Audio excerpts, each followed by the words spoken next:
fun till you get my meals. I'm gunning for the money in the bank. Coming with a dank, scrolling in the tank, rolling with the gang. You sitting out on the sideline tripping. I go to the hole with the rock like Pippin. Yeah. I'm okay.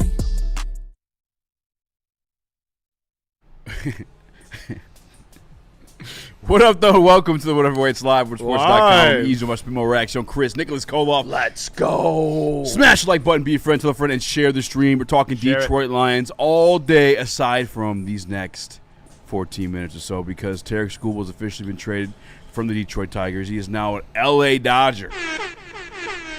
Nick?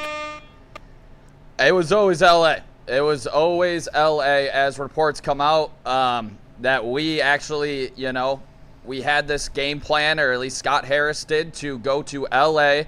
Obviously, he liked their prospect pool, and he loved the return that you got. And to me, I would have waited and created that bidding war a little bit more than is reported on right now. But it seems like the Brewers were extremely, stingy and not wanting to give up Logan Henderson, their young, really good pitcher, in that deal. And it seemed like that's probably where, negotiations stalled with the Brewers. And it was a non-negotiable for the Brewers, to not give him up. So the LA Dodgers, I've came a long way on this trade. I'm grading it a B.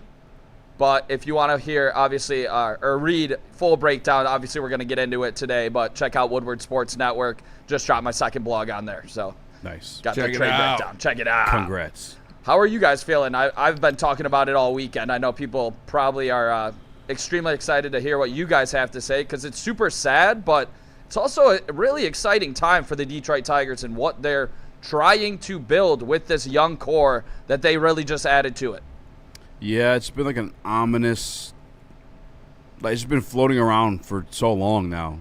The idea of him being traded, I don't know that I have a feeling one way or the other. It's kind of gross when you watch the highlights. It makes me sad. I think Zahir Hope looks pretty sick, but it was going to happen, and just sucks, I guess. At the end of the day, it still sucks. Yeah, it definitely sucks. You lost the best pitcher in baseball. It's cool, you got a good prospect for it, but I'm not going to be like, yeah, team got better. No, it fucking sucks. Your team shouldn't be stingy. You should pay him.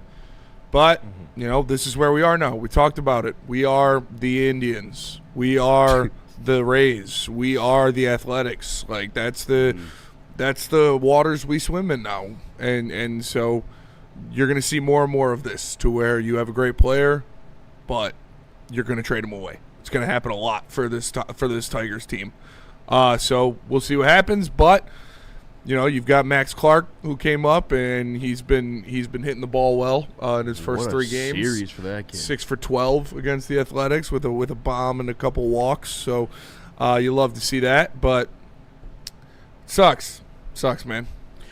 What's this kid Zahir Hope like defensively, Nick? Did we finally get an arm in this team?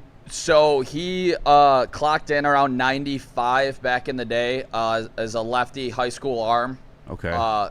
So as a pitcher, it was around 95 he was clocking in. But in the field, at times, it looks a little odd. But he does have the athleticism, and he has, the arm to kind of make up for it. It just seems like maybe he doesn't get the best reads. I don't know, but he's played a lot better at right field than he has at left field, which I think you immediately plug him in 2027 as your everyday right fielder. He rakes against lefties, so we don't have to worry about that in a sense of a guy. This is a platoon guy.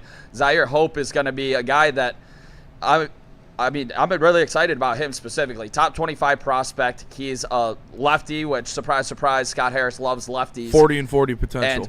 I was going to go a little 30-30, but 40-40. Let's go, Spenny. Let's get on the hype train. I said 10 home runs his last 22 games. Yeah. Insane. Multiple games with multiple home runs. Stealing bases. Yeah.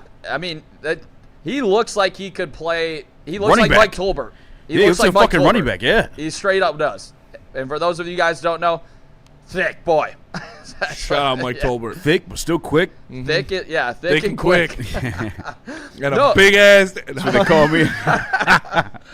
No, I know everybody's just going to be We super. automatically win the trade then. Yeah. Everyone's going to be super salty, as was I, but I've been mentally preparing for it for a year now when they literally talked about, like, not having any contract negotiations. And that's where I'll disagree with you a little bit, Spenny, on, you know, we're like one of these bottom feeder organizations.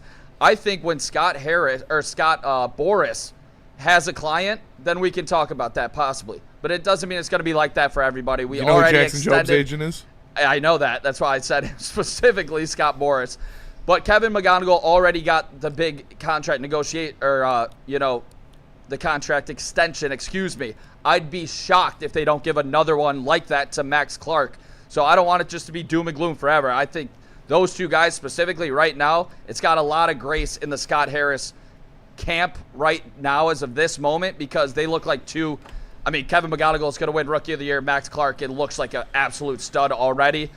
Shout out to you, Spenny, on that one. These two guys look like better than Torque and Green. Somebody once said a long time ago on this very program that Kevin McGonigal and Max Clark were going to be better than Riley Green and Spencer Torkelson. And I know, you know, Riley Green and Torque were both all-stars and love it and 1-1 and had these guys, man, it's a different type of baseball. It's a different type of game, and the way these guys control the strike zone and the way they just hit absolute missiles. Like, if you were watching, Bryce Rayner is in the same group as those guys. When you're watching them come up through, you know, the ranks, and it's like in Double-A and Single-A and then in Triple-A, and it's, Max Clark, another 111-mile-per-hour line drive double.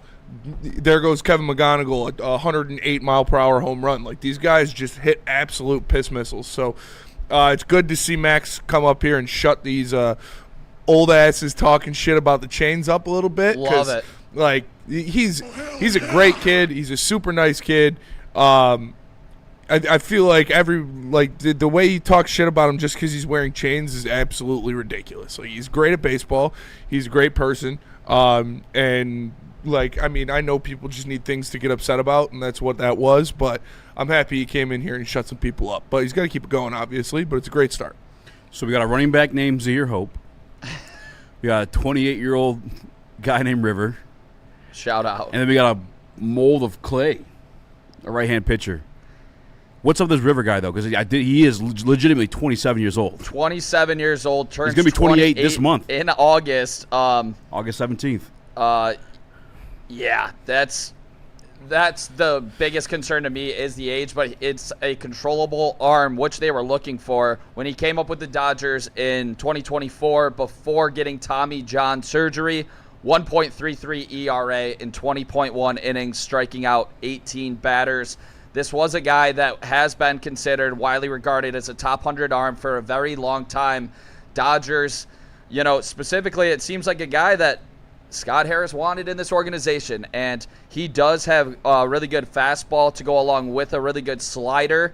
And I think the big thing with River Ryan is, can he stay healthy? And if he can, you're looking at a guy that could legitimately be a number 2 or a number 3 in this team's or for this team, but he's going to be battling injuries like throughout his career, and he's battling one right now in a hamstring. He's 27. Going to be 28 this month. Going to be 28 this month. Brother. If he's elite, which I will see, because you have to be able to be on the field, as we've seen with injury-prone players in the past. If he can, I think this is one of the guys that can help you win games this year. If anyone knows about injured pitchers, it's us. And a hamstring specifically. Shout out so Casey the hamstrings Mize. this year, yeah. Michigan Go Blue with the super chat. He says, WTF is Scott Harris going to do today? He's going to trade Casey Mize. I'll tell you that. Yeah. Which one there were rumblings of Kenley Jansen, too. Like, who the fuck would trade for? I say that, but then remember what Scott Harris did at the deadline last year. He traded for 8 Kenley Jansens. So, like, I mean, yeah, you could get something for him. Why not? Glaber probably going to be on the move, too. So fuck. Yeah, it sucks, but it's part of doing business. I like Glaber. I get it, though.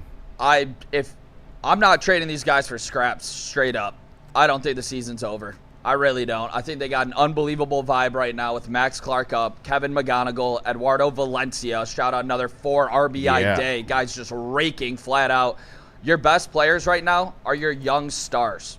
And I think that is, nothing to – I don't think the guys specifically are going to be, hanging their head on they lost Tarek Skubal and that they can't compete in this American League. I just don't think that's how Troy Melton is, going about the rest of the season. Kiter Montero saw another good performance, 0 earned runs for Kiter, getting that ERA back down closer to, 3. And I just think, I know everybody is super pissed off about Tarek Skubal. I'm pissed off about Tarek Skubal, but at the end of the day, this organization, I think, with their young talent and young star talent, I think they're still going to be pretty damn competitive for a lot of years to come. And if, you get another star in Zaire Hope to pair with Clark and McGonigal, you're talking about a nasty, nasty 3 people to build around, not even mentioning Dylan Dingler and Riley Green. Yeah.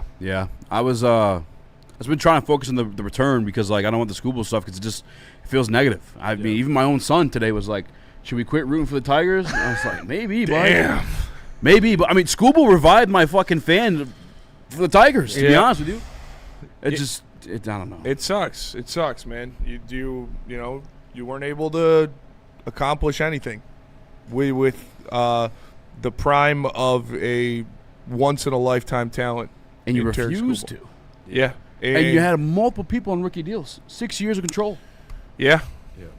You couldn't get past the hump. It's tough.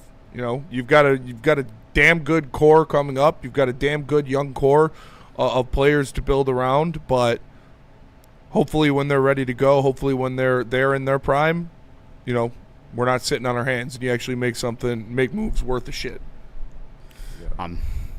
I'm with you. I don't know. To me, right now, Harris is 2 for 2 on the draft picks. Specifically, we need to see Zaire Hope turn into something. We need to see a healthy River Ryan if this trade is not just going to completely backfire. Zaire Hope does have some strikeout issues. He does have a little bit of an uppercut swing, but when he gets a hold of that baseball, holy hell. It is truly one of those special sounds off the bat. You can hear it. We're going to go live after the heavyweights tonight, breaking down everything. Trade deadline, Woodward Tigers. Make sure to subscribe to the channel. We appreciate everybody tapping in this weekend.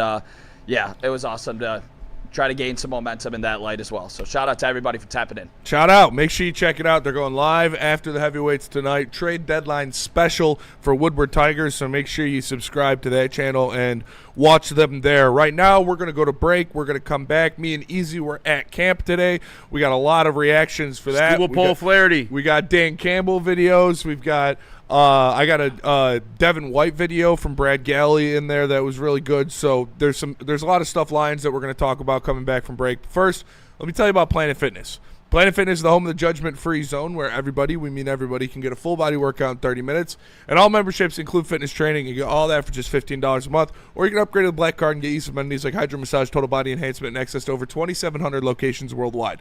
Join in club or online at planetfitness.com. Planet Fitness, where your fitness is essential.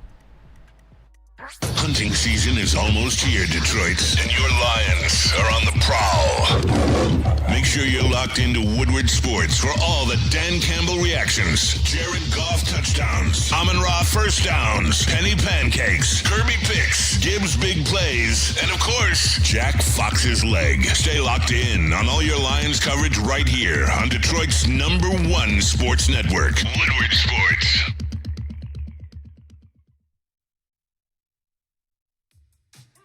How do people feel about getting a Planet Fitness membership for $15 a month? How do they like working out in a clean and spacious gym that's filled with equipment for every workout? And how about free fitness training in the judgment-free zone that leaves them feeling energized all day long? Join Planet Fitness today with the free PF app, online or in club, and start getting that big fitness energy for $15 a month. It's game on at Art & Jake's. Wings, burgers, pizza, and ice-cold drinks served up with attention to detail. Wall-to-wall TVs, great service, and a vibe that keeps your crew coming back. Art & Jake's, a sports bar setting with a fine dining flavor. We don't like to brag that we are the toughest sports network in Detroit, but we do have a guy named Darren McCarty on our side. Woodward Sports.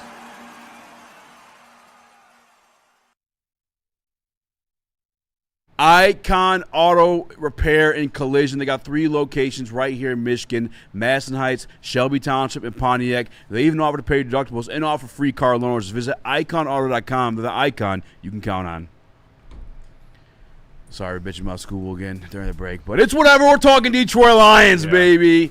Let's go, Spinny. We are at practice today. Had a good time. Brought Bryson. One thing I do want to, the Lions hold their fans today. Lions shit on the fans today. Yeah, absolutely. They pulled a Mr. Illich, not the old Mr. Illich, new Mr. Illich, Chris Illich. They practiced on the completely other side of the field. Yeah, and not only did that happen too, they formed a fucking line along the sideline with the players. You couldn't see anything. Couldn't see anything. Grandstands on the other side were full. Nobody over there. It was, whatever. It was Fuck Your Fans Day today at Allen Park.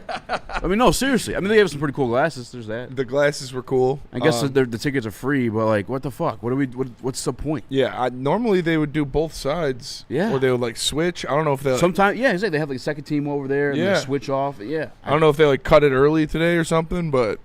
Yeah. I don't know. They just practiced in front of the family and friend section the entire day. And family and friend day was Saturday, so yeah, whatever. But the one-on-one stuff, I was able to make some things out. We had the wide receivers in front of us. I was trying to watch the offensive and defensive linemen go. I'm trying to keep an eye on a guy, Blake Miller. We do have some injury updates from Dan Campbell. You want to run that video, Chris? Yes, sir. Dundada said Doc must have been in the crowd. All right, here's the video. Jesus. What's up, those guys? Blake he'll roll today. We don't anticipate any issues, and he wanted to do more. We kind of held him back. Just got him some individual, and so feel good about that. So we think he'll be okay for today. Rolder will be out for a while. Got a hamstring, and Kitzelman will be out for a while. Derek Moore. We're hoping about 7 to 10 days here. So, just kind of a minor strain, which is good news. It's unfortunate for all the rookies, though. These reps are valuable, man. You miss valuable time, but it also is what it is. So, good news is that like I say with Derek, it won't be too long. For Rolder, it's a little unfortunate, but at the same time, it's not a season ender. So that's good news. So there's your injury update for the Detroit Lions. The thing that sucks is it's the brand new toys that you got, and not just the brand new toys you got. Of course, you always want to see your rookies, but the ones that were kind of making some hype leading into this first day of pads. Yep. Jimmy Rolder's hype started in springtime in OTAs, and I'm like, okay, well that's get Teddy Bridgewater, but then you hear the same stuff today. Not today, but in training camp this year that he's still making some moves. That kind of sucks. His sounds a little bit more long term. I guess the good news is Derek Moore, probably the more exciting toy, is going to be back within a week, and he's dealing with the groin issue. But again, first day in pads, I really wanted to see him. Lucas was in our group chat. He was there yesterday. So Derek Moore looked like fucking Kenneth Walker. Yeah. Well, that don't make no sense. That doesn't make sense. I want to see it for myself today. Unfortunately, Derek Moore out for 7 to 10 days. Yeah, it sucks, but good thing it's nothing too serious. Probably, just a little sprain or something like that in the groin. I feel them too. My hips aren't feeling too great today, so maybe me and Derek. The rain on the week. Yeah, but no, it sucks that the injuries are popping up already. The Jimmy Rolder one is unfortunate. He definitely had an opportunity to get a snap share in that linebacker room this year, but for sure. Missing a serious amount of time. It said he's not done for the year, but it's going to be a while, so that does suck. But it's good to hear that Derek Moore's back. We saw Christian Ezian back out there today. Back today. First day of pads, so that was good to see as well. But I don't know. It's what football is. Injuries are going to happen. Yeah. And I guess we just got to hope that it's none of our big guys. Yeah, I'm guessing 4 to 6 weeks on Jimmy Rolder. It's a hamstring. Yeah. So depending on the severity of it, sometimes you'll be back in 2 or 3 weeks. Sometimes you're on IR, kind of like it was with DJ Reed last year. Lost a little bit of explosiveness. Don't want to hear that in the competition. Sione Vaki left practice early today, but he was just poking the eye. Anthony Frisker left early as well. Wide receiver Lawrence Keys left to be all evaluated for leg injuries other than Sione Vaki. And I believe Miles Kittleman, a tight end, also got hurt today too. Yeah. So the question I want to ask is, to me, what I think is most important is now what does this do for any players on the bubble with the roster spots? Like, who wins or loses from these kind of injuries that are taking place right now? Is there somebody that has an opportunity to shine now? Is there somebody you're looking at that this hurts them because of their injury? Where I don't think so. I think it really the other guys were kind of whatever. You lost a couple practice squad potential guys, which it sucks. You don't want to see anybody get hurt, but it's not like those guys were linchpins for their position groups. But the Rolder one, I think, is the biggest one, obviously. As we know, Derek Moore probably going to be back here in a week or two, so that's good. But Rolder, like I said, he really had an opportunity to carve out a role for himself. I think even with the addition of Devin White, which we're going to get into in a little bit, Rolder, you need somebody to step up and be kind of a coverage linebacker, because Devin White's not a good coverage linebacker, but I thought he could have possibly been that in this defense with the interceptions we were seeing him grab. So I don't know if it gives anybody an edge up. I think you still would have had the linebackers in front of him, and Malcolm and Derek Barnes, their jobs are kind of secure on this team. So I think it just kind of hampers him and what he could have been and the opportunities he could have had. Yeah, same thing. Because you are competing to those guys in a sense, like for a job, but roster bubble wise, no, because one guy's a second round pick, the other one a third round pick. They weren't going to get the boot over you, But in terms of playing time, yeah. I mean, I think maybe guys like Amon-Ra. That's who I was going to name. Unfortunately, Peyton Turner, he was out again today with his back. Maybe some of those guys in the edge room, maybe getting some PT or like a little extra reps. Give some more looks. Either to work on their craft or to impress the coaches. So there's that for those guys. But roster bubble-wise, not really. Yeah. That's where my mind actually immediately went to was Hosni, because we talked about we've finally upgraded the defensive end room, but it's also now a little bit shallower than it's normally been. So I thought of him as immediately somebody that could maybe really, if he shows out in camp or while Derek Moore is out, has a chance to maybe strengthen his roster position on the team. Do you think that he does or not really? Say Amon-Ra? Yeah. So the thing is, I don't know if he was battling. Moore with is Derek more Moore, like getting after the quarterback, where they moved Amon-Ra this year to big end. That's why you see him lately. He's putting on a little bit of weight, changed the number to 9'9". So like they're technically two different positions on the defensive line, but I mean, he's going to get more reps and to prove himself. And I think honestly, just from everything I've read so far, even talked to his brother a little bit, he's been having a pretty solid ass camp. Yeah, it's just now we want to see him go up against a little bit, of these. The big Millers or, with the pads on, too. With the pads on, it matters more. And he was out there starting fights, they were saying, Sunday. Yeah. And he's making plays and screaming in people's face. But they like it. This brings the energy. It turns up the competition. Like, fuck, I don't want that to happen to me again. You know what I'm saying? That's what you want. And that is, that's one of the biggest battles of this camp is going to be that, the depth in the defensive line room, those big edge spots and those tweener guys that they like to have on this team. They've got a lot of them out there. And I saw Lacey made a couple nice plays. I don't know who he was going up against in the second unit. It might have been Sorsdale, but one was Blake Miller. One was Blake Miller? Yeah. I got to text someone to make sure, but yeah. Yeah, I saw Tyler Lacey make a few plays getting in the backfield, so that was cool. But, I don't know if any of these injuries aren't too hampering for what your roster is going to look like. No, it just hurts more as a fan. Yeah. Like I said, you get these brand new toys, especially edge rusher. I mean, how long have we been asking this guy? We've been asking Santa every year for an edge rusher around April. He ain't never brought one. And this was like a fifth round and Ahmed Hassan. And you finally get one in the second round, and boom, first day of pads, not available. Yeah. But again, 7 to 10 days, groin.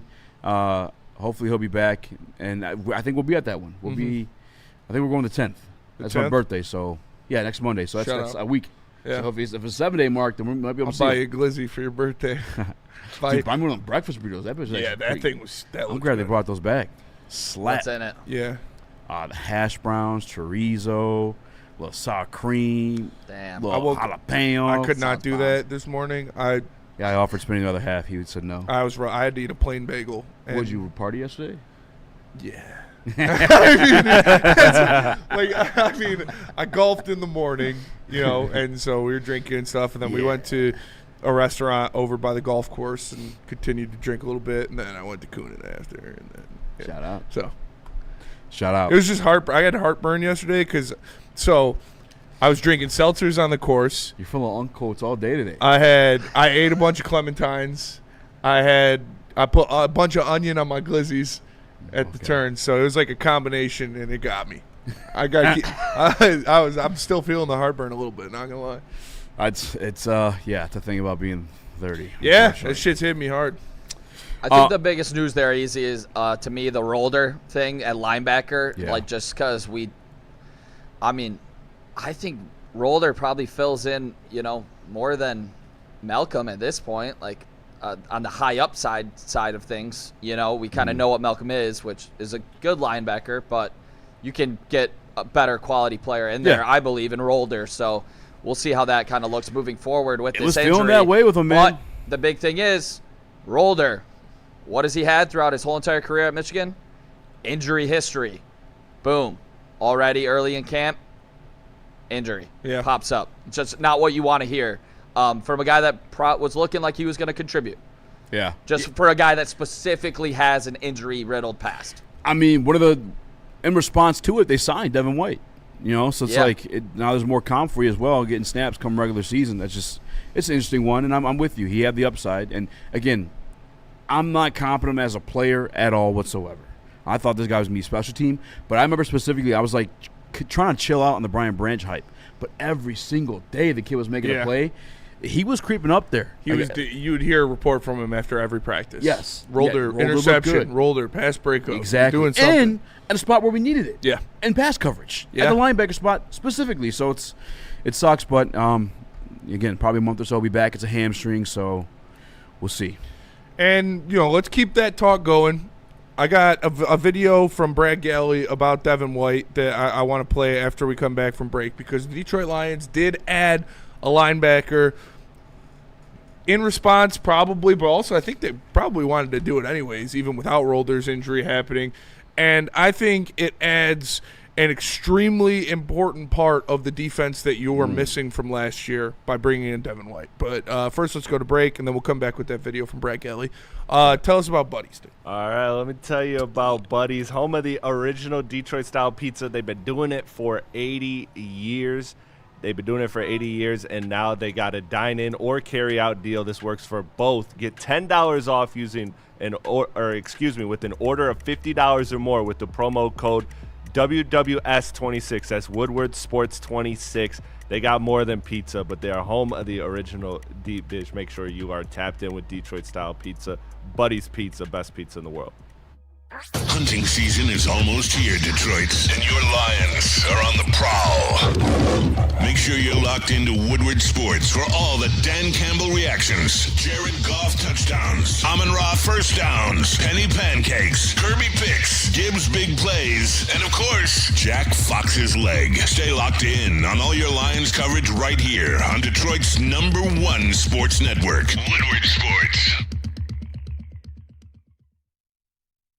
Building a whole combat sports enterprise in the heart of it in Detroit, and that's what I think is the coolest. I think with opportunity, right? Like you said, maybe you like to punch people in the face for real, and you want to be a boxer, and you have an option there. Maybe you don't like getting punched in the face, and you want to make, you like the theatricals and the storylines, and so you have an avenue here. Maybe you start at one and then want to change to the other. I don't care. I just want you in the building and know that you have some place to go to explore that. Just having the ability to, what do you want to do and how do you want to do it to the best of your ability? And, it all starts with the kids. Jahmyr Gibbs, breakout season, loading. Inside the 5, Gibbs to the end zone, touchdown! Woodward Sports, the most dominant Detroit sports coverage around.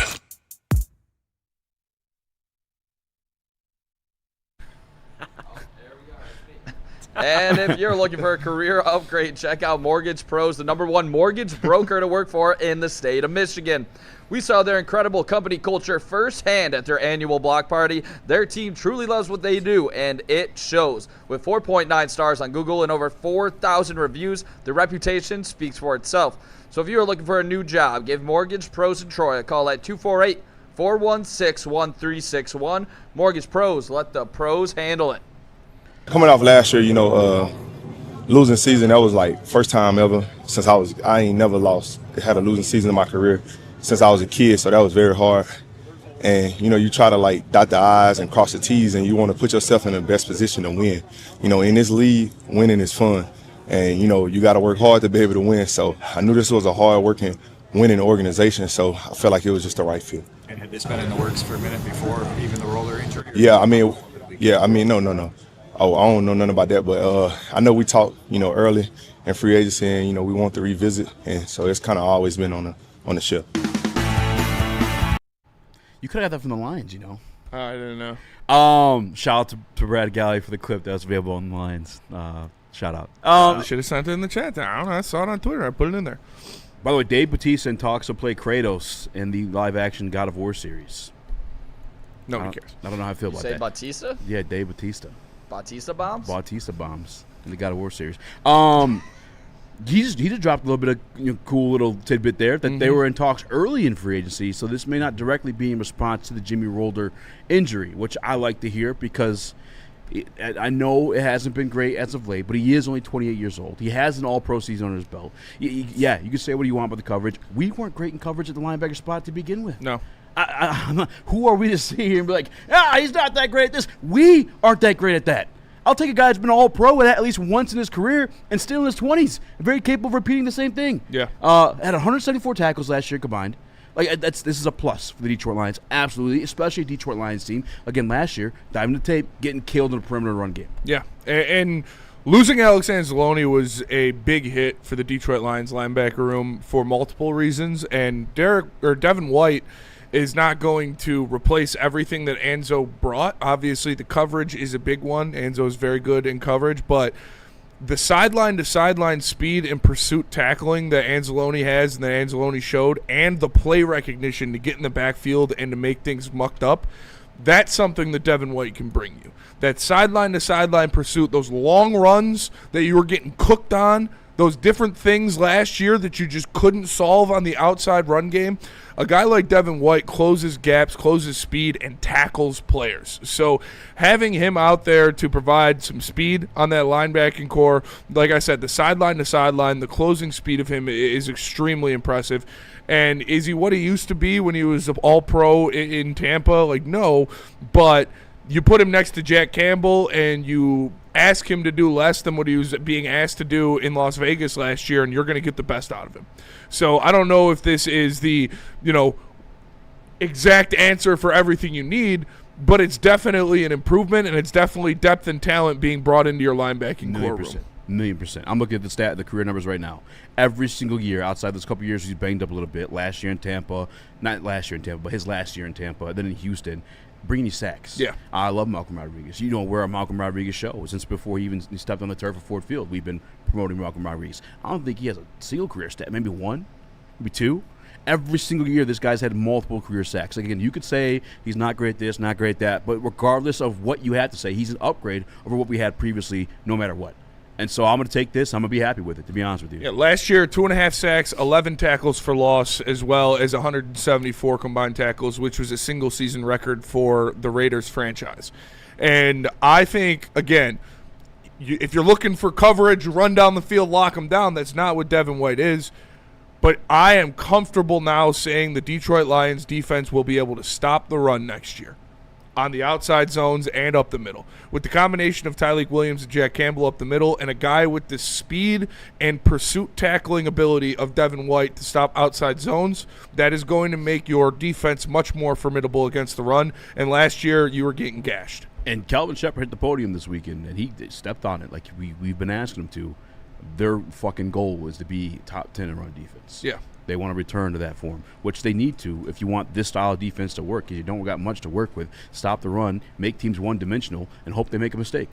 They need to be better than top 10, though. They need to be top 5. They want to really do something in the playoffs. Yeah, for sure. Just projecting on what we see from the defense so far, but this is all great to hear. I love this. Easy, just I get what you mean about the free agency thing, but I actually kind of disagree. What? I feel like when you said that, the fact that they talked early in free agency means that there might have been plans for him before the injury. Yeah. I think that was just identifying your backup plan, identifying your escape route. You know what I mean? Like you're break glass in case of emergency. You're talking to him early in free agency, and you didn't make that move then. Making the move now still means that it was, in my opinion, mostly because of the injury. It sounded like he had multiple suitors as well, though. Yeah. He picked here because we have an opportunity to do some special things. Yeah, that was the first thing that he brought up, and that's. He's a veteran too. He can sit around and wait till he wants to. Go to anybody. Go to anybody he wants. And the culture shock or the change of now you have Super Bowl champion, Pro Bowl guys coming to the Lions because they were on bad teams last year. Say it was the first time in his life that he's been on a losing football team, so he came to the Lions to change that. If you would have told somebody that 10 years ago, they would have called you an idiot.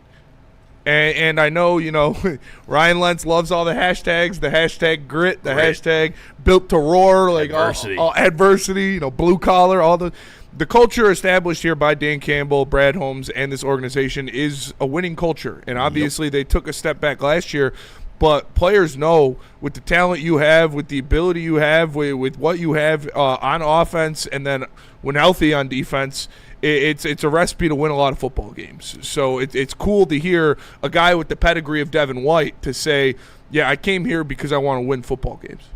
Yeah, the 11 o'clock show was trying to downplay the White signing. I love those guys dearly. Watched them grow up on this very network. I'd ask them who was better on this team currently.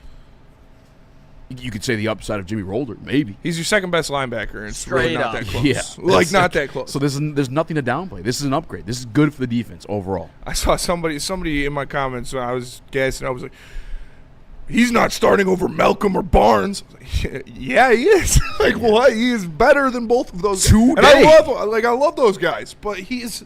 Come on, man. Today, when he was working in conditioning in the red zone, he was getting first-team snaps, swapping it out with Malcolm already. Yes. It's he's probably going to take that spot. And God bless Malcolm, and he's probably leading the clubhouse as of now, but Devin White can take that in the quick. Like I said, the three things that you are still going to get on an elite level with Devin White for the Detroit Lions are closing speed, sideline-to-sideline pursuit, and play recognition. So, whenever we'd see Anzo getting in the backfield, blowing up plays, doing the Thor smash and the stuff like that, you needed something to replace that. When you saw that blonde hair flying sideline to sideline and knocking people out of bounds, you needed somebody to replace that. Devin White's not going to get you the coverage ability, but the overall tackling and pursuit is a non-negotiable that he is the second best on your team. Probably, maybe the best sideline to sideline. Devin White and Jack Campbell, time to get excited, straight up. Yeah. This really is. This is exactly what you needed, and that interview had me fired up. And to me, obviously, the talk is cheap, but right there, he doesn't want to have another, bad season. He went to the Raiders. He dominated in terms of just cleaning everything up with the 170-plus tackles, was it? Yeah, 174. Yeah, 174. Insane. You put serious talent around that guy, you don't think he's going to be able to drive through gaps, pick up some big TFLs? I'm really excited about Devin White, and I've been excited about this guy since he came out of LSU. Yeah, in that draft where we drafted Hawkinson. He went 5 picks before TJ Hawkinson. I've been a big fan of Devin White for a long time. Another big thing, Super Bowl champion, pedigree. You're bringing that into this locker room. Obviously, he was on the stacked team, which was the Tampa Bay Buccaneers. But I think this is the first time in a long time he's going to be playing with, a really insane amount of talent, like a Jack Campbell next to him. Compared to maybe Levante David of his past when he really saw him thrive with. Yeah. So it's exciting stuff. I think he's going to be really successful, and I think he's going to help this defense a lot. I didn't hear the 11-1 show. I'm shocked that they weren't. There's not. I mean, let's try and take a contrarian approach to it. Sure, whatever. But I'm gonna give you to it straight up. There's no one better than Devin White right now on this roster outside of Jack Campbell. Yep. You could have hope that Jimmy Rolder is it, but he's yet to prove it. So. This is an upgrade. This is good for the Detroit Lions defense. Absolutely. And I just think that, to Nick's point, he is not a complete linebacker. He does have parts of his game that, in coverage, he can get targeted and he can get picked apart. So that's why when he was at his best was when he was playing next to a Levante David. So obviously you go to Vegas and your highs shine with 174 tackles, but your lows are also pointed out because you don't have that elite guy next to you. Now you put him next to first-team All-Pro Jack Campbell, and I think you're going to see the best out of him. Well, it's everything we talked about when it comes to like winning a Super Bowl with these type of linebackers, or like, do you need an elite linebacker to win? And then we looked at the guys that did, and you looked at the front seven or front four in front of them. It's like, oh, okay, they had a pretty solid front four guys in front. Like, we can build that now because of Devin White or Jack Campbell, Tyreek Williams, who we got some stuff to talk about today, Aleem McNeil if he return to shape, Aiden Hutchinson. Like, you might see the better version of Devin White. Is it going to be the All-Pro version? I can't tell you that, but I say you see a damn good version of him. Yeah, I think he's around good players. Like last year, the Vegas Raiders were terrible, and of course you're going to say bad things about him. And it provides an opportunity for Calvin Shepard to get a little freaky. If you look at Jack Campbell and Devin White being out there on the field at the same time, both of them what they can do when it comes to blitzing. Both of them, what they can do with their athleticism, with their speed, moving them around, dropping one off into coverage while sending the other one, switching it up a little bit, different things. Like you can have a guy like Jack Campbell, who we saw last year, did a damn good job at getting to the quarterback when sent on blitzes. You can use him as more of a weapon because you have a guy like Devin White that you feel comfortable manning that position if Jack Campbell goes to the quarterback. And here's this, played all 17 games last year. Yeah. That's one thing we don't really have here at all, Detroit, is availability, and he's bringing that too. 28 years old. Yeah. There's just no downside to this at all whatsoever. What would you grade the signing before we go to break? Give it a letter grade. A. A? Yeah, for sure. I mean, I'm sure it's a cheap deal. It's a one-year deal, and you got a tackling machine that gives you your second-best linebacker. Yeah, I mean, what the fuck? No, Troy Reader was actually a better sign. I love you guys. What are we doing? This is a good thing. Yeah. I give it an A as well. I think this is what they probably should have done maybe a couple of years ago with Bobby Wagner that I wanted to do. Who was killing it? I know. Bobby Wagner, yeah. Yeah. Devin White, I gave it an A. Shout out Bobby. Yeah, it's an easy A. I mean, you upgraded a room for cheap. Shout out Emma Stone. Checked every box that the Detroit Lions organization does. That's immediately where my mind went to, by the way. It's a good movie. Yeah. It's a good book, too. Scarlet Letter. You read that? Yeah. Is that a girl book? Read it in 8th grade honors English. Did you write in your diary? They're making our kids. Let me tell you, putting chemicals in the books to make our kids. Football is back. There's no better place to get ready for the gridiron than Art and Jake's Sports Bar and Grill. Join us live from Art and Jake's in Washington Township this Thursday from 5 to 7 for the Detroit Lions training camp special. We break it down everything happening at camp, talking roster battles, making season predictions, getting you ready for another huge year of Detroit Lions football. Plus, we're giving away 2 pairs of Tigers tickets, so stop by in person for your chance to win. Whether you're getting ready for football season, just looking for a great place to spend your Thursday afternoon, we'll see you at the Art and Jake's in Washington Township. A sports bar setting with fine dining flavor. For more Detroit Tigers coverage, make sure you subscribe to Woodward Tigers on YouTube. All Tigers, all the time. For the hardcore Detroit sports fans who can't get enough of the Motor City's teams. All season long, you'll get non-stop Tigers content from on-field interviews, post-game reactions, and roundtable insight from Woodward Sports.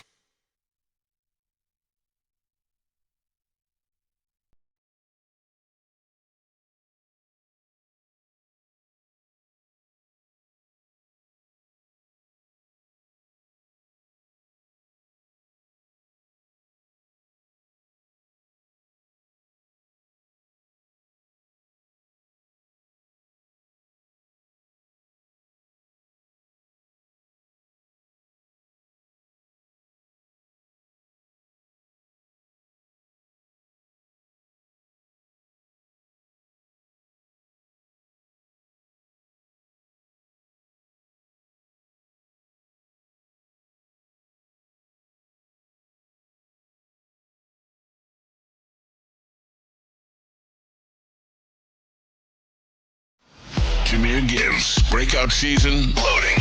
Inside the 5, Gibbs to the end zone, touchdown! Woodward Sports, the most dominant Detroit sports coverage around.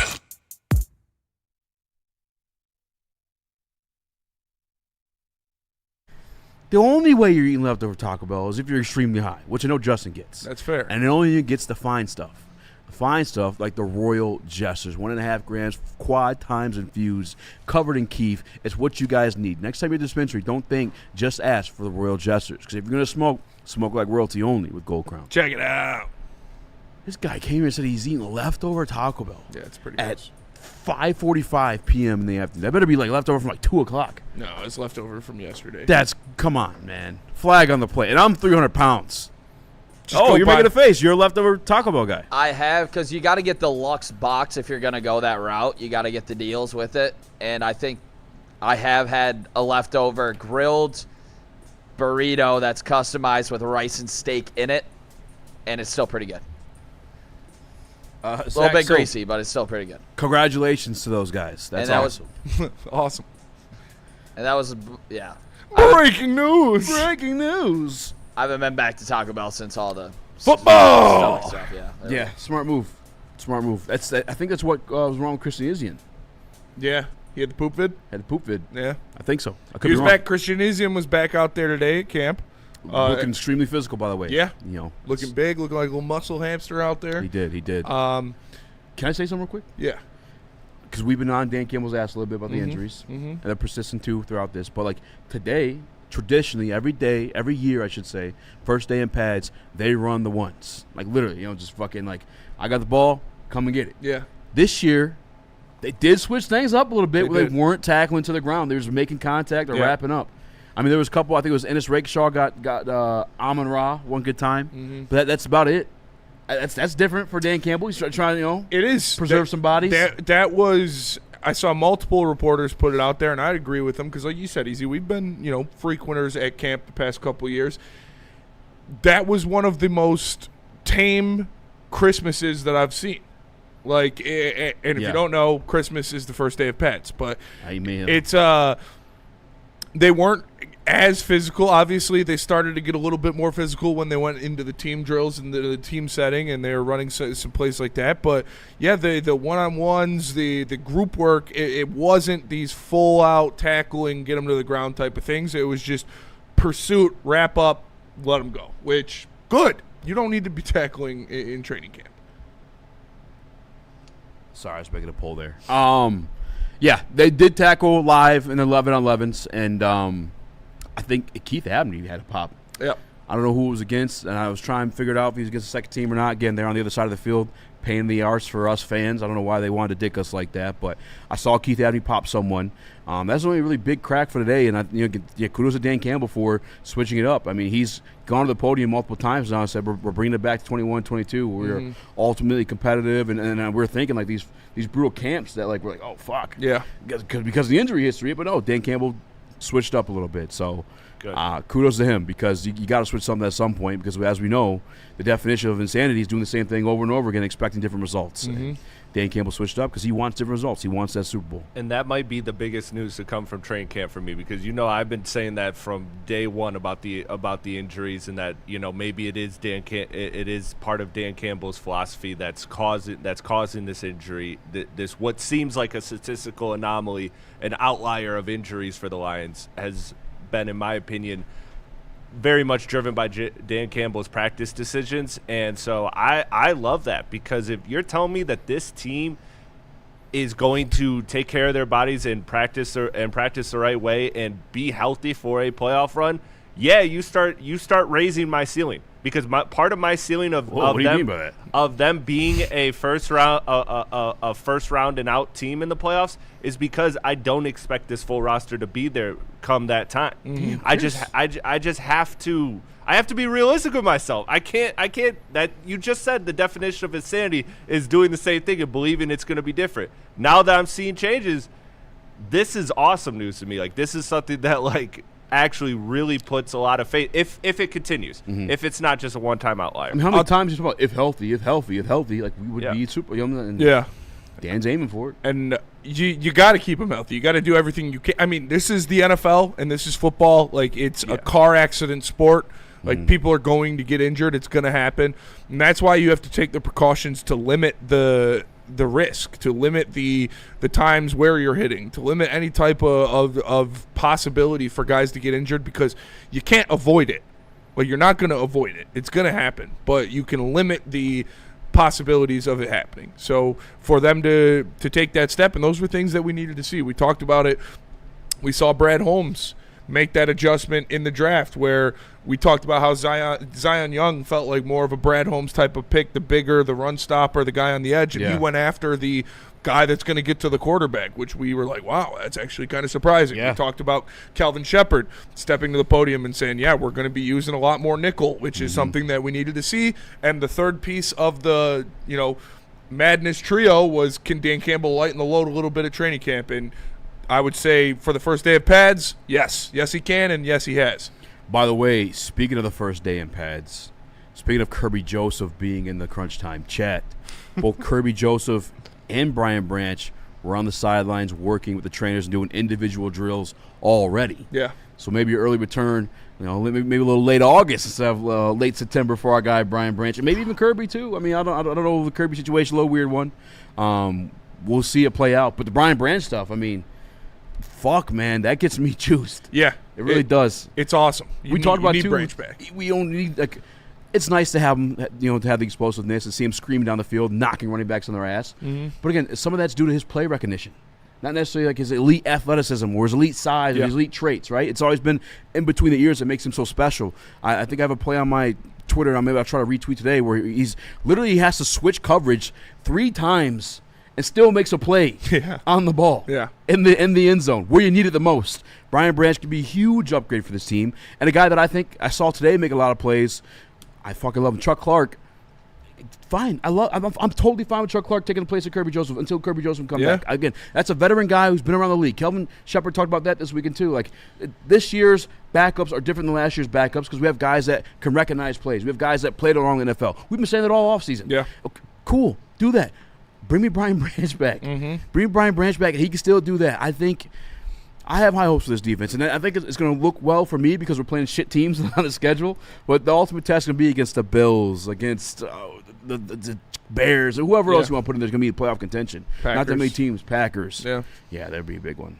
They kind of shit on us. They shit on us twice. Yeah.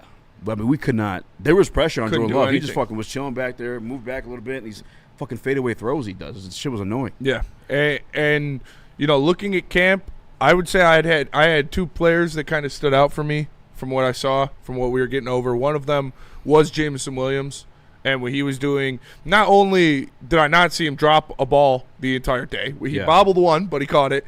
But he was making strong hands catches. He made a nice move on DJ Reed in the one-on-ones to juke him out and get through and win that rep. But the leadership role that he's taking, I see him out there, leading drills. I see him going first. I see him setting an example for younger guys, talking to guys on the sideline, helping these younger guys with different things. That's a big thing for me. I think, your best players have to be your leaders, and obviously guys like, Penei Sewell and Amon-Ra and Aiden Hutchinson, it kind of comes naturally for them. But to see J-Mo stepping up into that role is a big sign for me. And then on the other side of the ball, the other guy that stood out for me was Big DJ Wanham. Yeah, he's making some plays. He was making plays. I thought he did a damn good job setting the edge in the 11-on-11s. I think his sheer size was something that I was like, wow, he's a big ass dude, and I thought he looked good out there. So DJ Wanham and J-Mo were the 2 that I love to see. Shout out to Lions Debate Talk. Spelled debate wrong. Love you though. Love you. It says, please stop talking about rushing our safeties. Let them both come back at the end of October when they're healthy. I want Kirby and BB in December, January, and February. I don't give a F about September. Well, unfortunately for you, brother, me talking about it ain't going to make them come back quicker. Yeah. Unfortunately for you, I should say. Secondly, the head coach of the football team, Dan Campbell, says Brian Branch is expected back late September. Yeah. So, I mean, and Kirby, we don't know what's going on. I don't know if Kirby has a timeline of when he's going to come back. Yeah. I think it's when they want to play. I think Kirby is going to be a weapon that you dust off when you need it. Because I don't know if it's like, again, during his interview, he said he can't say he feels any better than he did 10 months ago. So is an extra 2 months going to magically heal it? Probably not. I think it's just when you want to use Kirby, you got to hope it's a good week, and you got to hope it doesn't blow up in your face. I think that's the situation. I don't think a month or 2 is going to make Kirby Joseph any healthier than he is right now. He says, I promise Lions fans are going to want to see BB and Kirby come back late October and let rotational DBs get their time so Brad can do something at the trade deadline if need be. Let's see our depth.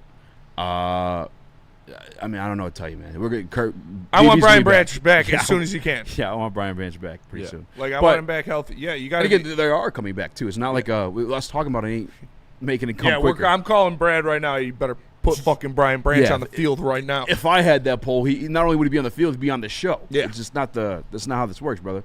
But I love you. Appreciate no, you. I get his sentiment though. You want him to get healthy. You don't want to rush him back. Yes, Brian Branch. I need fans to stop worrying about Brian Branch's health. Like, he's going to come back. He's going to be fine. He's going to be the guy he was. He'll be healthy. He'll be good to go. Kirby's the one that's like, you got to be careful with that one. Let's go to break. Come back. Training camp battles. Matter of fact, let's get an update on the rookie Blake Miller. But first, let's tell you guys about Mad Packs. Mad Packs. Go to getmadpacks.com and find a location near you today with the best product in the game. The high-low pre-rolls, the Boom Shakalaka Tarantulas, the THCA Blizzard Pack Infused Moon Rocks, their top-shelf flour, their concentrates, or any of their edibles. Mad Packs got the game on lock. Go to getmadpacks.com and find it today. Mad flavor, mad high, Mad Packs. A ton of fun, a ton of sports, and a ton of man-meat. Welcome to the Woodward Heavyweights, live daily 5 to 7 p.m. on Woodward Sports.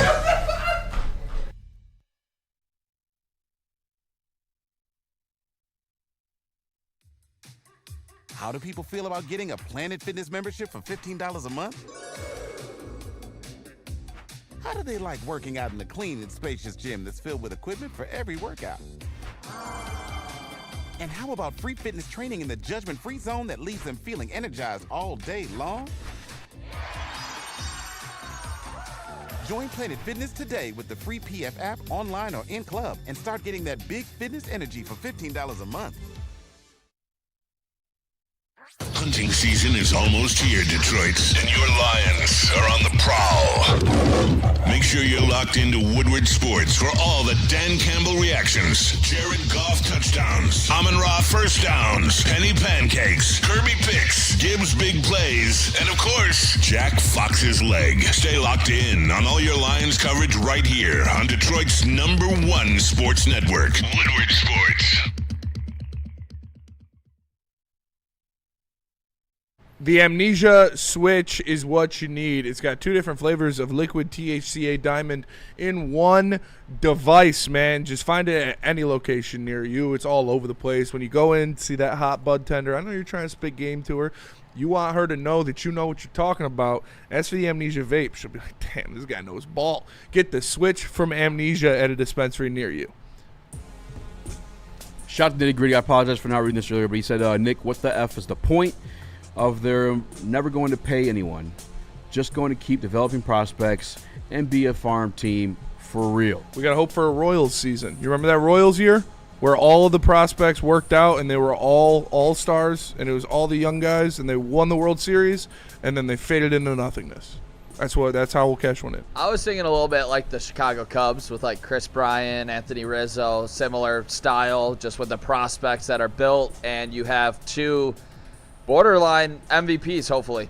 And one of them's Kevin McGonigal, and one of them's Max Clark. And you have a lot of talented pitchers behind that. And Scott Boras is going to get the fattest contract ever given out by a pitcher for Tarek Skubal this offseason before the MLB PA, comes to an agreement on if they're going to have a season or not, with the owners. So that's how it's going to go down in my eyes. And to be honest, I still think there is a path for the Detroit Tigers to be successful, but it doesn't involve sitting on your goddamn hands, not adding a bullpen arm or, whatever they're doing right now. So they must love River Ryan and Jackson Jobe, who will be added to this team hopefully soon. KDW 1994 with the Super Chat says, if Kirby and Brian Branch return to form, this team is Super Bowl bound.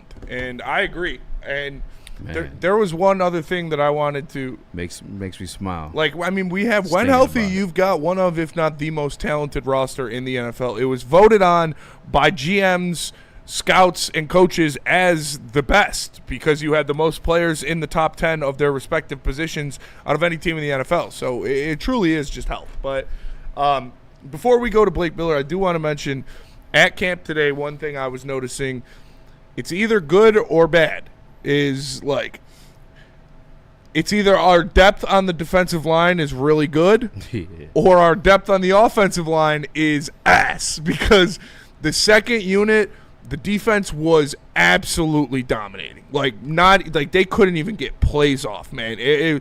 Teddy Bridgewater also looking like he retired twice in the past 3 years. So looked like he ate some leftover tacos. Yeah, looking like he had the poop it a little bit. He's getting ready to scramble on 7-on-7s. Brother, throw the fucking ball. Just throw What are we doing? Just throw it. It's the defensive line. The second unit of the defensive line was getting into the backfield with regularity against the second offensive line. Yeah, I think around the league it's been like talked about amongst like offensive linemen of the older day, because you had the two-a-days and all the offseason work you can get versus like what it is on the new CBA.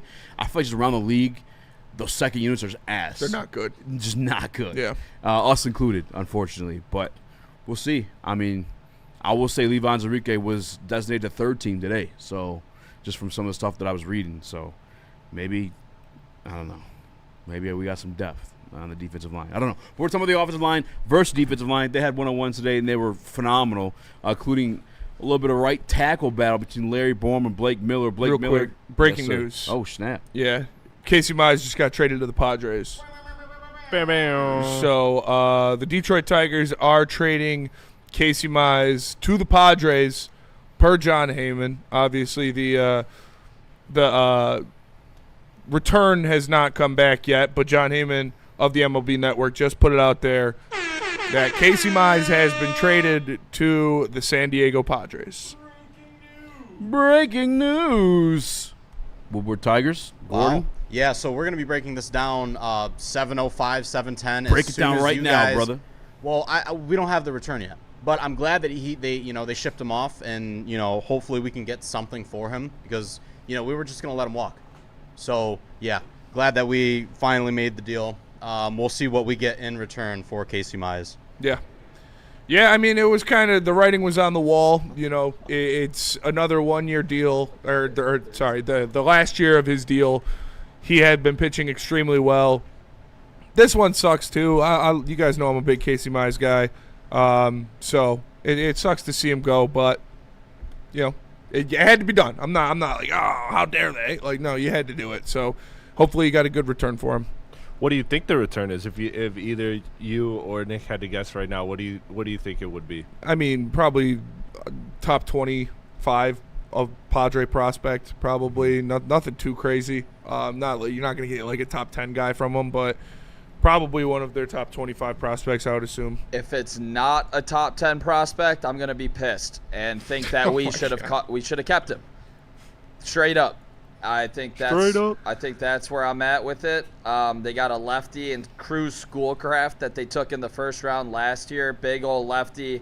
ERA sitting at a 5.56, but he got drafted out of high school. He's like 6'8", I believe. Damn. Massive guy. That's a guy that, tons of potential, but they only have one player in the top 100, and it's catcher Ethan Salas that I want nothing to do with.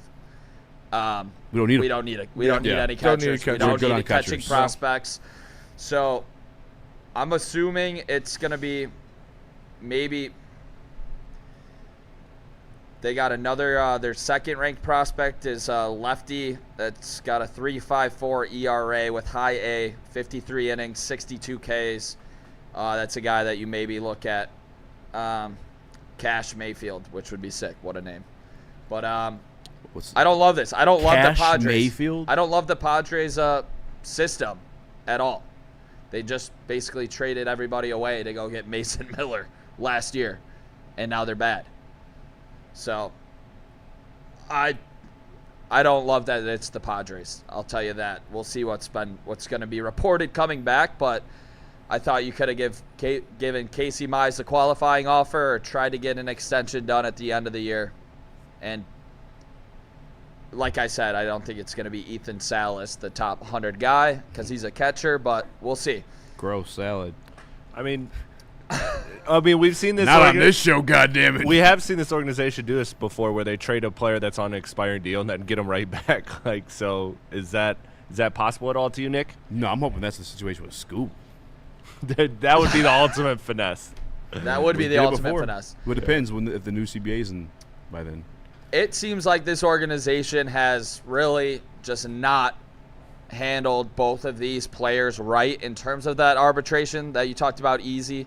And Casey Mize, I think it was over like $20,000 or something like crazy, like a low amount of money for an owner. And just waiting on the report right now exactly what it is. But no, I don't see Casey Mize returning. That's why I didn't want to let him leave out of the door. Yeah, I don't think you're going to get what it's truly worth. What I believe Casey Mize is worth to this team. But he's battled injuries. So for the rest of this year? For the rest of this year, where I think that they could make the playoffs. I truly believe that. This is the worst American League that it's ever been. I don't think there's any runaways. And I think with the young talent on this team right now that they are clearly playing with an edge in Max Clark, Kevin McGonigal, Eduardo Valencia, Dylan Dingler, and Riley Green, I think that is a pretty damn good five. We'll see if Valencia can stick, but I think Max Clark adds a lot of upside to this team's projection. And Javi Baez for the most part. This guy's came back and he's just looked great so far. And it adds to that 7, 8, 9 hitting in your lineup where those guys start to get on base for guys like Riley Green, guys like Kevin McGonigal, a guy like Gleyber Torres. So we got Cash Mayfield and Jackson Wolf. We did get Cash? Yeah. Cash Mayfield, Jackson Wolf. All Padres right. received Casey Mize and Gage Workman. Gage Workman. All right. Good for him. All right. We got their number 2 prospect. Damn. He's not in the top 100. Oh. I don't know if you were going to get one, but yeah, probably not. He's their number 2 prospect. Throws a fastball, slider, really good changeup at 60 grade, which is plus there. So we're bringing in a lefty with an elite changeup here, fellas. 6'4". All right. We got super chats. We got complaints. Who was the second name? Sorry about that. Second name was Jackson Wolf. Jackson Wolf. Great names. Yeah. Great names. Cash Mayfield and Jackson Wolf. 2 great names for sure. Yeah, we just got some cool names. We're trying to sell some jerseys here. Super chat from Really Mr. Biggs. For the love of God, no more Tigers talk. I will say, Cash Mayfield, that's a damn good return for Casey Mize. And I was going to say, to counter Nick's point, I think it would have been irresponsible of Sky Harris to not trade Casey Mize at this deadline because he was going to walk in free agency anyways. So you had to get something for him. You got a guy that he's a big, tall lefty, and he strikes out a lot of guys. He's averaging 13 strikeouts per 9 this year. So that's pretty damn good. And hopefully, obviously we've seen the Tigers organization, especially Chris Fetter and A.J. Hint's ability to pump up these pitchers and to get these guys working. So hopefully we get something here with Cash Mayfield, former number 1 overall, or not number 1 overall pick, but first-round pick. So obviously the number 2 prospect in the Padres organization. I think that's a fantastic return for Casey Mize. I agree with you, Spenny. That's why I didn't say that you had to do this, because I didn't think he was going to be able to get this in return. This seems like a guy with a 3.24 career ERA, 114 innings, 150 strikeouts, 6'4", really good changeup. I didn't think that they were going to be able to land a team's number 2 prospect. That's actually insane. Even though the Padres don't have the best system, I do like this return for Casey Mize, and I do agree. I think this is a B+, A-. And I can't believe nobody wanted Gleyber Torres. I think this could be more of a thing where this team possibly trusts what Gleyber Torres means to this offense. And having him and trying to contend still. Constantly on base. And you're getting Jackson Joe back. Obviously, hopefully River Ryan can get healthy with that hamstring soon. And really, or that groin, your hamstring, excuse me. But you get those 2 guys back. Jack Flaherty comes back. We'll see how they want to manipulate the bullpen and everything. I don't think they're punting on the season, although obviously they get probably 3 new top 10 prospects in their own system with the trades that were made. And I think Cash Mayfield, a big part of that, like you said, Nick, the changeup being a weapon for him. We know how well Chris Fetter can develop changeups. Scoobles alone is something that Scott Harris, Chris Fetter, and A.J. Hinch kind of got Scooble to develop, is that seam-shifted wake changeup that turned him into the best pitcher in the world. So you got a guy with a pitch that your team knows how to cultivate and knows how to maximize. It's great trade. We're pitch maxing. At least Scott Harris knows how to sell because he doesn't know how to buy at the deadline, but at least he knows how to sell. Sell. What do you think about it, Easy? I mean, it's tough to bank on prospects. We did this before with the Verlander trade, so it's you guys got to see it. Maybe AAA, I'll get excited. Once he hits AAA? Yeah. Okay. Yeah. I'm with you. But I do think, obviously, 3.24 ERA, 114 innings, 150 Ks is something you can get excited about with a 1.19 whip, a little high there with some of the walks. But if they can get the walks in order, I mean, I like this move. I do, too. I do. And again, you had to do it. You had to trade Casey Mize, and you got the number 2 prospect in the Padres organization. I think that's a huge win for Scott Harris.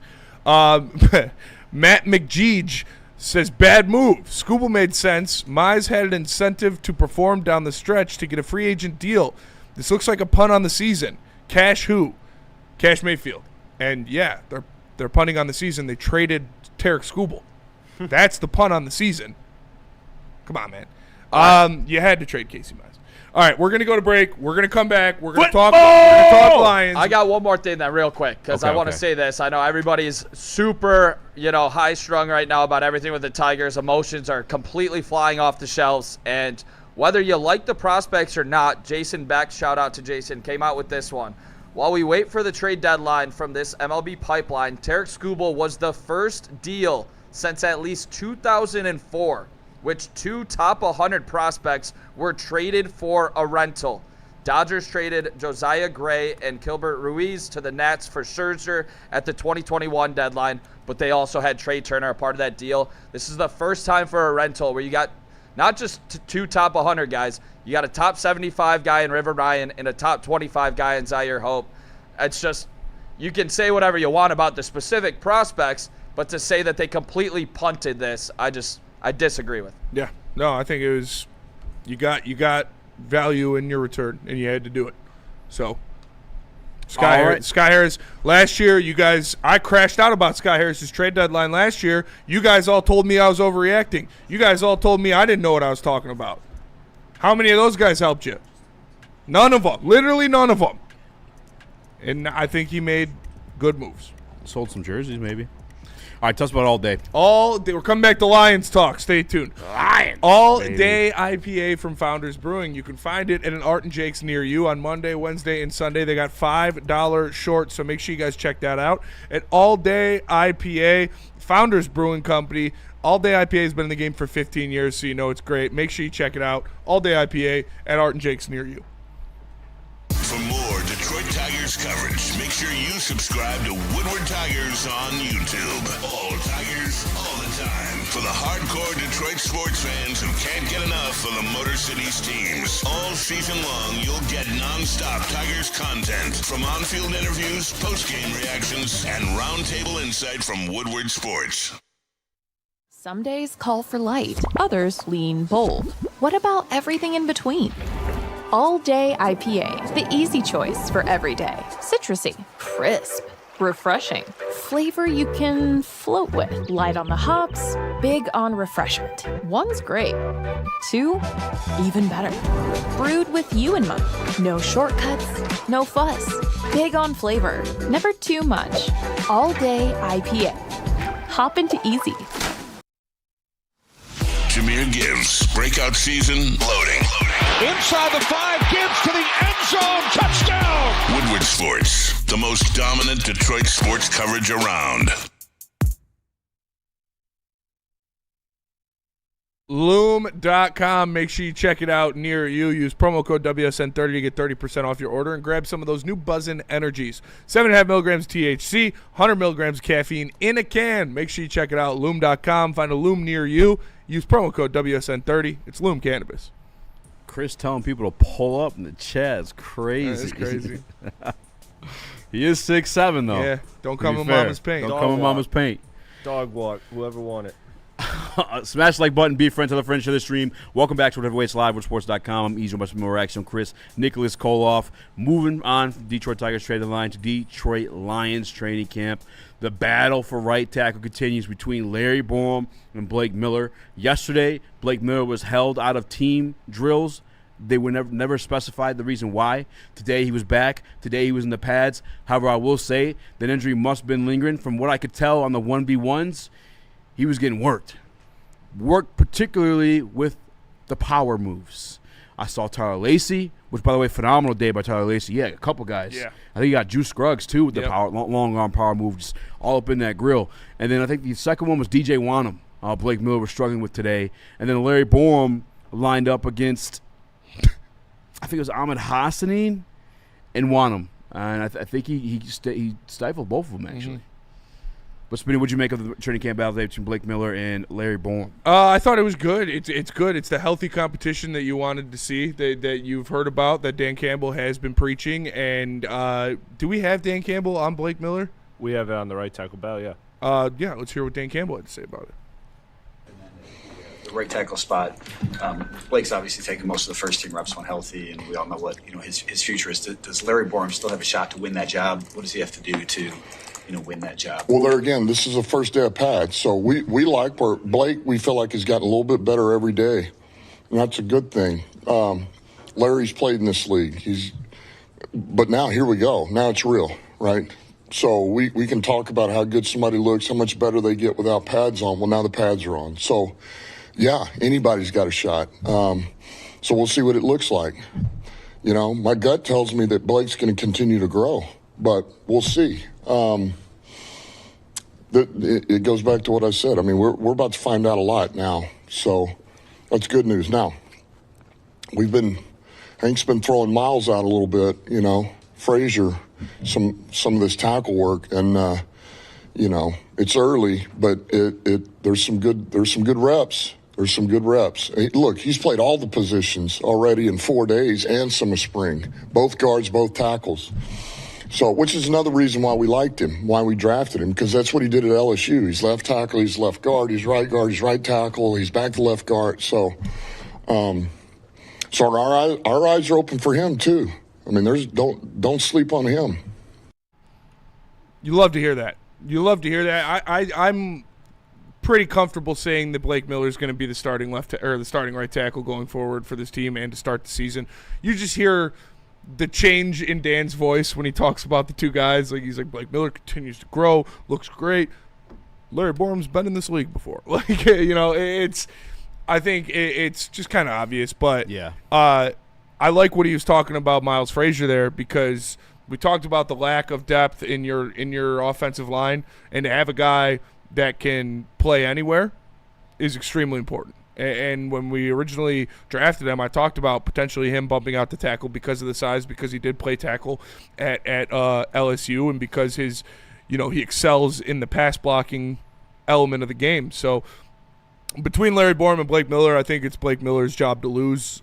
But having guys like Larry Borum and Miles Frazier to fill in if needed is a good blanket to fall on. When it comes to remember back in the day, there was a report came out of the flagship that said there was a rift between Brad and Dan following the signing of Larry Borum, I should say. And maybe that's the inflection you hear in the voice there. Yeah, Borum's been in the league a little bit. He's been in this league. Brad liked Borum, because he got him for $6 million. It's a discount for a guy that could start for you for certain games. But Dan didn't, because Dan wants to win the goddamn Super Bowl. And Dan's ass is the one that's kind of on the line. Like Brad, he could probably keep for the long haul. He probably would keep for the long haul because he's selecting the players. Dan's got to win now. It's a little bit different for head coaching and GM. You know what I'm saying? Like GM, you're playing the long game. Head coaching, you had 2 bad seasons. That's your ass. Coupled with the injuries. And, yeah, I think we're all rooting for Blake Miller. 1, he was your first-round pick. 2, me at least, I see the potential. Yeah. Just in the raw athleticism alone. Like, can he use some upgrades in the pass blocking game? Yes, and I think he'll get that at the NFL level. I think today, losing reps against Wanham, losing reps against whoever, Tyler Lacey. Like, see some NFL bodies. Learn how to deal with that pressure. I saw Penei Sewell, they asked him about, like, how can you help him out? He's like, I can, like, give him some tips, but we got different body types. He's going to have to figure that out himself. That's the offensive line's job, offensive line coach's job. So I think you get it done. I think he's athletic enough to evolve, and that's what you're seeing in camp. And I think that's why they're putting him in the pressure cooker. Like, we need you. Yeah. So if you're getting beat right now, you need to figure out how to fix that. By the way, too, yesterday he was held out of team drill, so maybe he's dealing with something. Mm-hmm. Maybe he's not just losing them outright. Maybe he's dealing with a little something. No, I think like I said, Blake Miller's going to be your starting right tackle. And I think on top of, is the pass protection exactly where it needs to be? Maybe not, but the run blocking is there. He was moving people out there in the run game. He's a big body. He's physical. He is athletic. And that's where it starts with this team. And that's where it starts with this coaching staff, is running the ball, is being physical, is moving guys like that. And Blake Miller definitely gives you the improvement on that side. And we've always gave him that. Yeah. On this show, at the very least. We've always talked about him as a good run blocker. To points where you thought we were comparing Penei Sewell. Yep. No, I'm just taking one trait of Penei's game that I think this kid could maybe get up under him. Speaking of the rest of the offensive line, Penei Sewell in the one-on-ones, him and Hutch split. Do we have tape of that one I think you sent? No, I didn't send the tape. Did you grab that, Chris? No, there wasn't tape of that. There was tape of Cade Mays and Tyleek. Cade Mays and Tyleek. Tyleek working Cade Mays. Again, it was happening out of pads. Now they're in pads. Cade Mays getting worked by Tyleek Williams again. This one I did not see yet, so let's see. All right. It's just one. You can loop it. It's just I got one. it looped. Yeah, it's from the Lions' Instagram. Yeah. Just walking him driving Miss Daisy. Oh man, I don't know how to feel about that one, because in one hand it's your center that you're supposed to be upgrading from, which I still believe is an upgrade. And the other hand, one hand you be disappointed in your offensive lineman for sure, especially in a position that you need. You saw that you needed it last year. The interior offensive lineman is very, very important for Jared Goff-ran team. The second hand, though, you have your second-year defensive lineman that you spent a first-round pick on. You want to see that, and so it's conflict there. But I'm feeling more good happy. on that. Yeah, I'm more happy, to be honest with you. I'm feeling good on that. You're not going to see a lot of one-on-ones with your center anyways. There's not going to be a lot of isolated one-on-ones with your center. So that's not something that you're going to have to see too often. But seeing Tyleek Williams do that is a good thing. Yeah, one you got a discount deal on. One guy you literally spent first-round pick. on. So he should be doing that. That's a first-round pick going up against, again, I'm not trying to shit on Cade Mays, but I need the people to know that he's not Frank Ragnow. I need the people to know he is not this all-pro center who's going to walk in here and just be a godsend. He's going to be better than what you had last year for sure. Yeah. That's an extremely low bar. Cade Mays is good. He will be a borderline top 10 center. He's an upgrade over the corpse of Graham Glasgow. With all due respect to Graham Glasgow, he gave everything he had. He's 36 now. He's coming to the end of it. Yeah. So I love seeing Tyleek do shit like that, man. That's what I need. That's what I expected. That's what I want to see out of him. He was a first-round pick for a reason. I want it. I believed in him. I believed in his talent and what he can be in this league. And like I said, I think he is going to be an elite run stuffer next year. If he can provide you something in the pass rush as well, look out. It could just be a distraction. Just cause chaos. Yeah. Force a double team. Yep. Take a body away from Hutch. Give a Lee McNeil that one-on-one. Yeah. Give it to Hutch that one-on-one. Although it's not Lee Hutch. McNeil one-on-ones we will get to. Chris, you want to say something first? Real quick. Sorry. Evan Murphy with the super chat. He said, man, were them boys cracking heads today or what? Not really. No, not really. It wasn't as aggressive as most Dan Keith Campbell first Abney, days the are. biggest hit of the day, I'd say. Yeah, probably. Chris, what are you about to say? I was about to say that when it comes to this, I am going to choose the optimistic route because of Tyleek Williams, but the reason that coughed that hesitation is because we all seen that pressure up the middle can make this go from the best offense in the NFL to the worst offense in the NFL and doesn't score a single point in an entire quarter. Yeah. That is – Until you watch that Christmas That is game. the difference. That is the difference in this offense. So, Spencer, your take kind of gave me a little bit more ease because when I was watching that, I was like, oh, because we know the one thing that can just disrupt this entire offense is pressure up the middle. That is something that Goff cannot handle, and it is a disruptor to, like I said, take the best offense in the league potentially to an offense that doesn't score a single point in a quarter. Now, you want some good news when it comes into your offensive lineman. Christian Mahogany dominated Lee McNeil twice. Not just once, twice. I'll take it. And shout out to Mahogany for coming in. Started camp on the non-football injury list. On the poop list. So you're already talking about the position, the battle for his job. I think Ben Barch is really the only realistic one, I think, to take that job from him, and he's not even back healthy yet. To dominate a guy like Lee McNeil twice is pretty damn good. For Lee McNeil, though, fuck. Yeah. And again, that drill, there is going to be very, very few plays where Cade Mays is going to be seeing a one-on-one with a nose tackle like that. That's not what centers do. But it is extreme. And also, that's what we need to see. Tyleik Williams was a first-round pick, guys. He's supposed to be the second best defensive lineman you have. And I think he's going to prove that next year. Chris Mahogany. Or this year, excuse me. I don't need McNeil, though. How you feel about that? I don't like to hear that. Yeah, I don't like to hear mean, that. I'd like to hear it from Mahogany for sure. Yeah. But Ali McNeil should be better than Chris Mahogany and should be beating him in one-on-ones. I don't want to say relatively easily. Yeah. But not getting dominated on back-to-back runs. I don't want to pull Boone, but he always brings up the contract for Lee McNeil. If that contract, brother, you should be beating Christian Mahogany. Yes. In my opinion. But shout out to Mahogany. Tate Ratledge continues to dominate. He had Mekhi Wingo and Levon Zarike. Took care of both of them. And then Blake Miller, we have conflicting reports. I saw Tyler Lacey stiff Blake Miller, in my opinion. I think Justin Rogers texted the same thing. But on pride of Detroit, which that's what they do. All due respect to them. They do a great job with Everybody looked great all the time. Yes, yeah. Everything is awesome. Crew had Blake Miller taking care of Tyler Lacey, but DJ Wanham caught him with a snatch and pull. I saw Tyler Lacey win that Blake Miller rep, in my opinion. Reserves, we said earlier, Larry Borum beat DJ Wanham and Ahmed Hassanin. Miles Frazier stalemated Anthony Lucas and Eric O'Neill. Juice Scruggs locked down Skylar Gill Howard, and the rest of the guys, you don't even know their names, so I'm not going to continue to read them. Larry Borum's a big dude, too.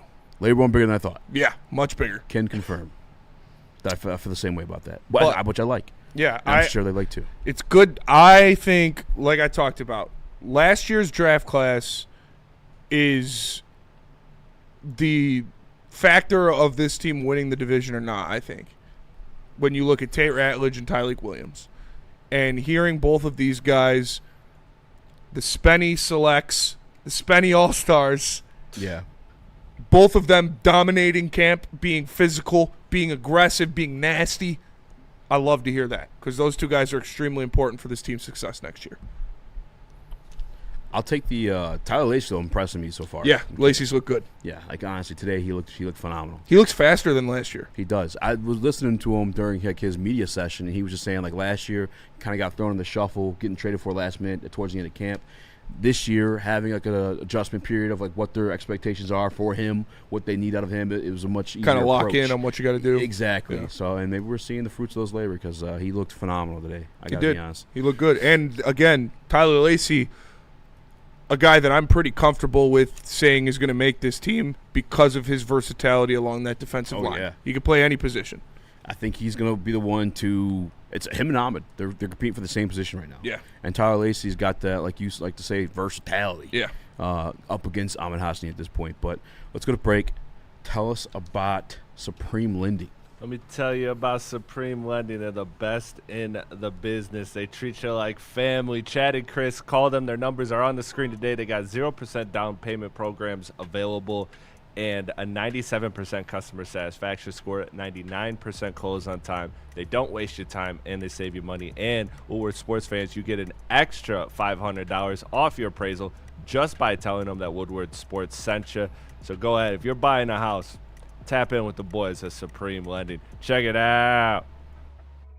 Hunting season is almost here, Detroit, and your Lions are on the prowl. Make sure you're locked into Woodward Sports for all the Dan Campbell reactions. Jared Goff touchdowns, Amon-Ra first downs, Penny pancakes, Kirby picks, Gibbs big plays, and of course, Jack Fox's leg. Stay locked in on all your Lions coverage right here on Detroit's #1 sports network, Woodward Sports.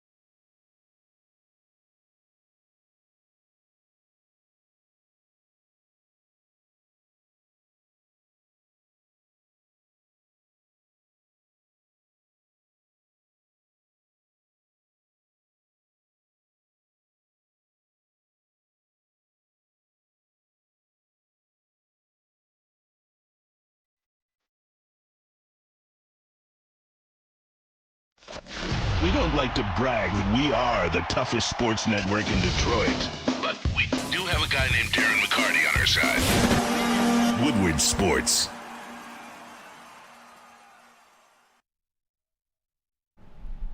If you've been thinking about LASIK, now's the perfect time to make the move with the Yaldo Eye Center. Shout out D-Mac.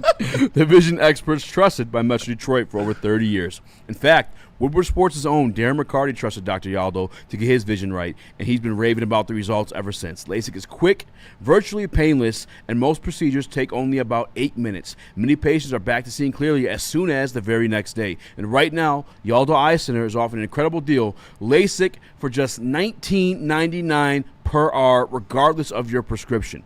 Call or text 248-553-9800 today to schedule your free consultation or visit the YaldoEyeCenter.com. Yaldo Eye Center, the vision experts.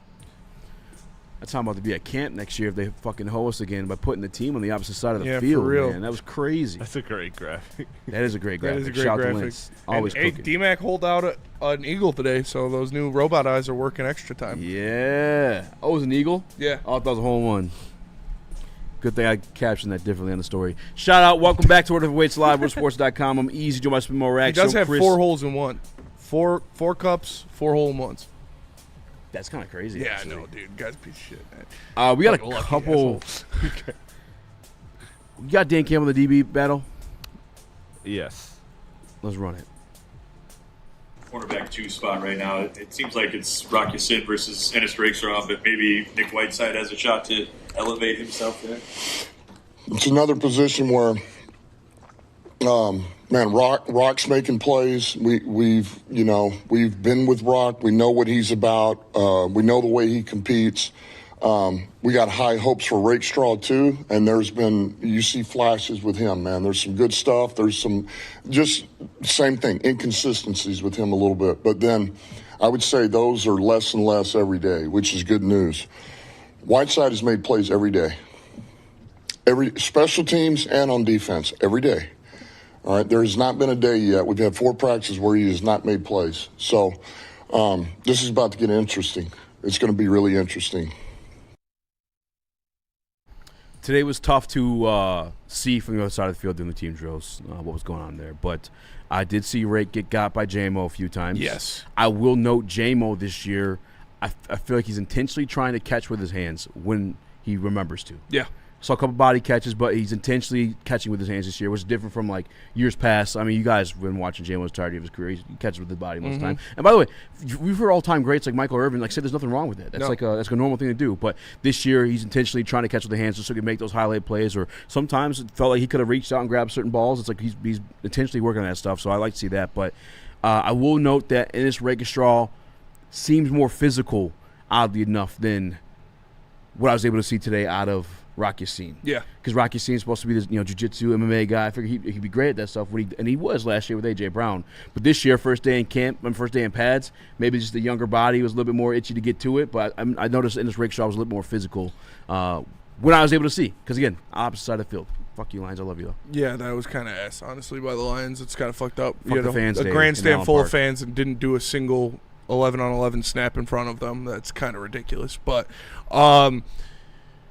yeah, I thought Rake had a tough day from what I was seeing from across the field, from 100 yards away, and from the one-on-one drills he was getting got a couple times.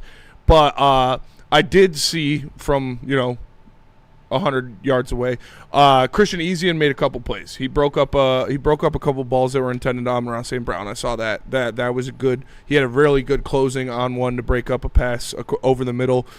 Forced the tight throw, and then I don't know if he got the hand in there or it was just his presence that made it fall down, but I saw him make a nice play. So that was good, but the Whiteside stuff, I do want to temper people's expectations a little bit because, yes, he is making plays. They have been on Teddy Bridgewater, and a couple of those interceptions were just awful overthrows by Teddy Bridgewater. So pump the expectations a little bit on Whiteside, but he's definitely making this team with his, the depth that you need at that outside cornerback spot, and then his ability to play on special teams. I think he's kind of comfortably making this team. God forbid anything crazy happens, but I liked what I saw out of Ezian today. I did. I'll say that. Yeah, another guy out there, physical, coming out like a bat out of hell. I think he was the only guy to actually the defenders were getting killed on those one-on-ones. And it kind of makes sense too. Like you're not allowed to tackle and bring your guy to the ground, so like it makes sense the defender would look like he's getting killed every single one of those reps. But he was the only one I noticed was actually squaring up and getting ready, like wrapping this guy up consistently. Yeah. You can obviously it's going to look like the offensive player wins, but when they actually do, because like when I saw Jack Campbell going up against a couple guys in those one-on-ones, they weren't winning those. Like when I saw Ezian do it a couple times, they weren't winning those. DJ Reed locked some guys down. He did get shook out of his pants by J-Mo once, but can't hold that past him. Yeah, that was nasty. Yeah, that was nasty. That was a genuine shot. J-Mo working in space. Dominic love it too, man. Again, maybe not even in space because they're not. Like, it's not like a spacious area. They're just short in space. They're making moves. One more note too, in my opinion, and you could speak on this if you want to. I felt like they couldn't get the run game going. I know a lot of people comment, like when I tweeted that, a lot of people commented, well, of course Jameer's not there, but I think it's beyond Jameer being there. It just wasn't a hole. I think it's Tyleik Williams. Tyleik Williams causing some chaos. Maybe a little bit of early chemistry problems with the offensive line too. But that was some of note as well today too. It is a complex running scheme. It's a complex blocking scheme that it's probably going to take them a little time to get down. That Drew Petzing offers, but I think it's a combination of that and then having, like I said, what I think is going to be the best run-stopping tandem in the NFL next year with Jack Campbell and Tyleik Williams on the other side. Like, you're not going to be able to run the ball up the middle against the Lions. Yeah, hopefully Liam holds down his part of it, though, and showing up in the pass rush because I did not like seeing them hogging stuff. Breaking news, and this Raxter has been found. Yeah, he got a few times today, but it's going to happen. Does Lovett make the 53 this year? He's got some stiff competition, man. Greg Dortch has been in the league a long time. Cedric Wilson. Dan Campbell was glazing Cedric Wilson. I just love having vets in that locker room. But I said the same stuff about Dominic Lovett last year. I did not think Dominic Lovett was going to make the team last year. Yeah. He did. So they held on to him for a reason. He's got real promise as a returner, though. Yeah, I think so, too. That's something Greg Dortch does as well. So it's like, I don't know. I don't know if he was picking up, though, if he gets dropped, though. I'll say that. Maybe survive your practice squad. He might get picked up, though. He'll probably get picked up. He's actually really fucking good as a returner. Yeah, he's very hard to take down in open space. He's very elusive. It's the hips, man. His hips are very fluid, and he makes people look stupid out there. When we come back, we got Dan Campbell in the left guard competition as well as some JMO stuff. But Feist, let's tell you guys about Thrive. I'll tell you about Thrive because I'm going to need some energy, and that's what it does. Thrive energy pouches, they are phenomenal. When you are ready for a night out and just need a little extra punch, check out Thrive energy pouches, or you just got that 2 o'clock feeling during the day and you need to get through the rest of the afternoon. Thrive energy pouches. We love them here at Woodward Sports, and you're going to love them too. Make sure to check out all their brand new flavors today. For more Detroit Tigers coverage, make sure you subscribe to Woodward Tigers on YouTube. All Tigers, all the time. For the hardcore Detroit sports fans who can't get enough of the Motor City's teams. All season long, you'll get non-stop Tigers content from on-field interviews, post-game reactions, and roundtable insight from Woodward Sports.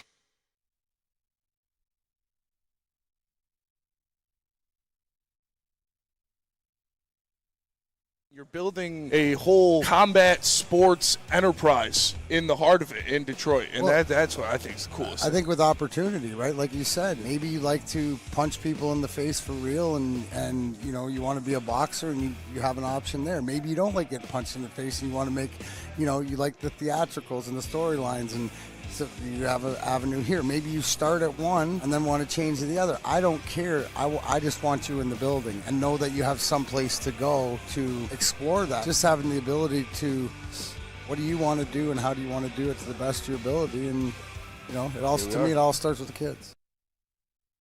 It's game on at Art and Jake's. Wings, burgers, pizza, and ice-cold drinks served up with attention to detail. Wall-to-wall TVs, great service, and a vibe that keeps your crew coming back. Art and Jake's, a sports bar setting with a fine dining flavor.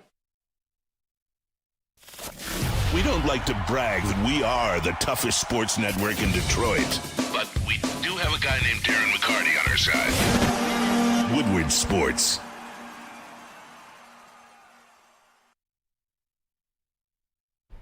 What up, though? Welcome back to Heavyweights Live, WoodSports.com. Easy, joined by Spimo Raxter, Chris, what up, though? Nicholas Kholoff, breaking down the first day of pads for the Detroit Lions. we made a little bit. We talked about a little bit in the last segment. And it's just Jameson Williams. It's just, it's weird because like he's been in the league for a while now, right? On a second contract, technically, and everything, and he continues to progress. And I feel like he wasn't even that raw coming in, but apparently he was, because each year I find myself like saying he's doing better at this, he's doing better at that, and this year for me it's the catching. Yeah. And that's like the one gripe, right? We had the whole entire George Pickens versus J-Mo debate, and we saw that J-Mo led the league in drops. Yeah.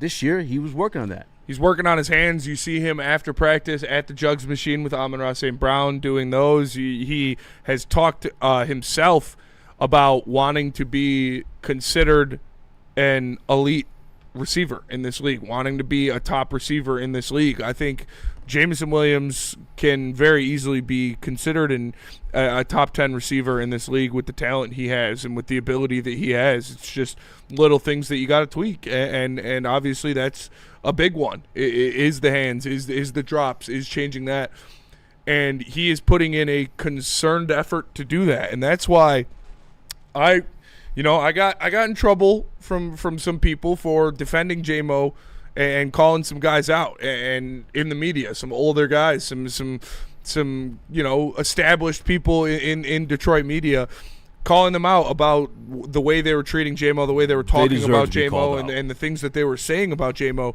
because there is one thing that you cannot question about Jameson Williams. It's not his speed, it's his work ethic.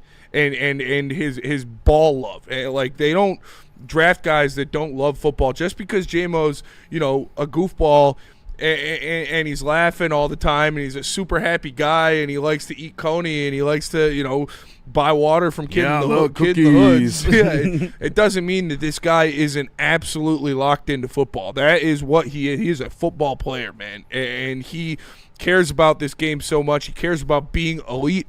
He cares about the team. Every time you hear him in these press conferences, he's always talking about the team, about building, about working, about finding your role, about doing things to help the team win. He is a Dan Campbell guy through and through. And so that's what really pissed me off when people were talking down about Jameson Williams, was that they were attacking that part of him, which is just blatant falsehoods. And so to see this happening before their eyes, back-to-back 1,000-yard seasons, coming into this year, improving the hands, improving the route tree, being wanting to be an elite guy, wanting to be mentioned up there with the elite of the elite at his position, it's so good to see. I got a comment in there. Coming in late, our guy Danny G said, who was the biggest surprise at practice today? I said Tyler Lacey. Probably, yeah. Yeah, he's working like your starters on offensive line. Lacey looked good. Yeah, Lacey looked really good. Lots of power moves. But yeah, I'm super excited for Jameson Williams this year. He was making plays in the short game. Obviously, he could do what he does when he takes it off the top. That's the J-Mo staple. But yeah, I'm very impressed with this kid to continue to improve year after year after year. He's just from the mud, dude. Mm-hmm. Like, he loves ball. Yeah, he loves ball. J-Mo's a fucking man, dude. Now, we have another clip of Dan Campbell. What's this on, though? Just like breaking down the camp, how today went, what the roster is going to look like, what they're trying to do with these padded practices, and maybe change some things. So, shit, it's post-camp? Yeah, here's Dan Campbell about camp. So here we go. First day. I thought we got really good work in yesterday. It was the last day without pads. Red zone for us. Got quite a few reps. So we backed the reps down today. Won't be on the field as long, but the intensity goes way up naturally with pads. So man, this is good. I told the players last night that by the end of this week, this roster will begin to separate itself. So this is where we'll find out. We're about to get 4 really, really good days of pads. And this is day 1, just to kind of break them in for the other 3. Questions? So that's where you like to see that separation, as you said. That's how you weed guys out. And, they call it Christmas. They also call it the first day of basketball season. Yeah. Like the first day with pads, that's how you decide who's going to play some fucking football. And obviously Dan Campbell knows the guys on the team that will, but you have a lot of new faces in there, a lot of guys that are fighting for positions, a lot of guys that are trying to make this roster, and you got to figure out who's going to play some Dan Campbell football. Listen, Whiteside, one of those guys. Isaac Tesla last year, one of those guys. Tyler Lacey, one of those guys, right? Like, these are kind of like I'd say not sleeper guys because you brought them in to compete, but like they're competing. They're out there making plays. They're out there. You're hearing their pads thumped. They're out there. You're making a difference between them and the other guys running the same routes, or some of the guys on special teams running the gunner routes. Like easy and being ultra aggressive there too. As a Tesla, maybe sometimes not as much, but blocking on the offensive end, you're like, God damn, I'd love to have that number 18 out there blocking for my running backs. He's a fucking giant body. He's ultra aggressive. It's what this is what this is. The pads come on. That's why it's hard to have these conversations about offensive and defensive linemen before this happens. Yeah, 100%. I need to see some more. Obviously, out of those backup linemen, I think that's the biggest thing. I want to see some of the, like, obviously your whole unit's not going to be humming, but I need to see Miles Frazier continue that progression. Yeah. Larry Larry Borum, be a pro. You got to have some guys there that you can rely on, because that spot is a very injury risk position, so you need to have some guys that you can rely on, that you can fall on, and you can't really tell with offensive linemen until you got the pads on. What do you have more confidence in depth-wise, the defensive line or the offensive line? Defensive line for sure. Defensive line for sure, yeah. I think when you Colby look at Sorsdale's a fucking reserve tackle for me. Yeah, it's not great. And he was supposed to be that, and they moved him to guard. Like, yeah, this ain't working for you. But now this year, because of whatever reason. I did want to make note, Gil Howard, Levon Enrique was taking those second-team snaps. It's now Skylar Gil Howard, your rookie. I think he was a 5th-round pick, 6th-round pick. I have to look that one up, though. But he's replacing Levon Enrique so far today in camp and pads. I think that's something of note. It's the biggest hit of the day for me is from Keith Abney. Yeah, and you love to see that. He hasn't been gotten a lot of shine so far in camp, so it's good.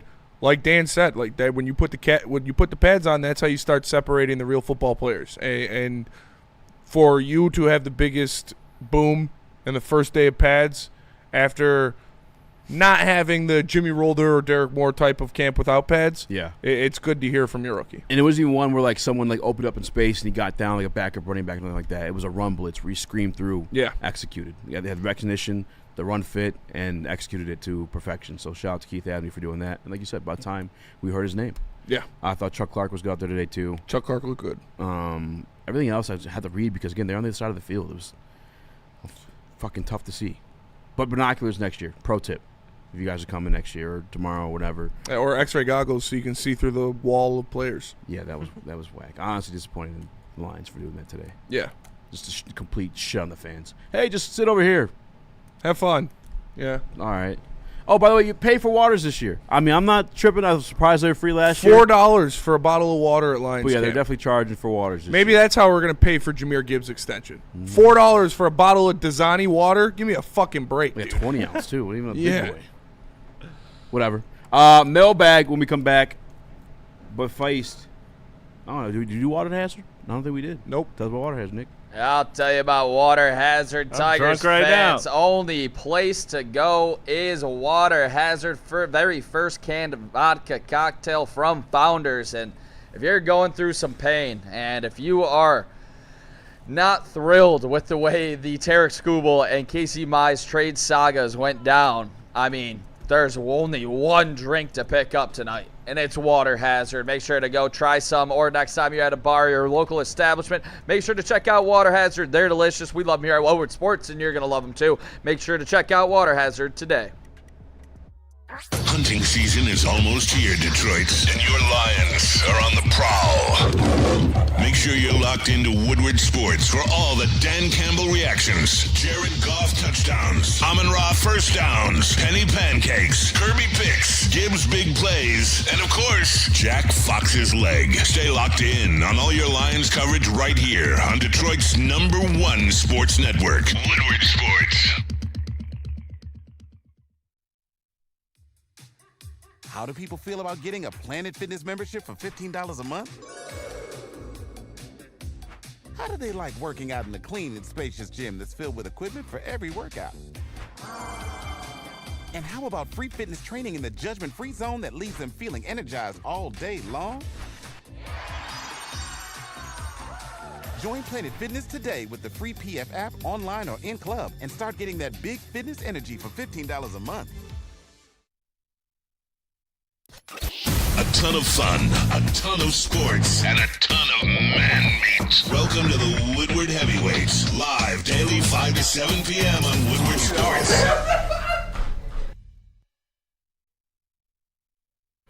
What up, though? Welcome back. Woodward Heavyweights live, WoodwardSports.com. Easy to much more action. Chris, Nicholas, Kholoff. Smash the like button, be a friend, tell a friend, and share the stream. And real quick, before we get into the mailbag section, I do have something that I got to ask of you guys out there. Because shout out to our guys over at Mad Packs. Matt and Kelly, their dog got out. And they lost their dog, and they're trying to find them. Chris, if you could put that picture up there.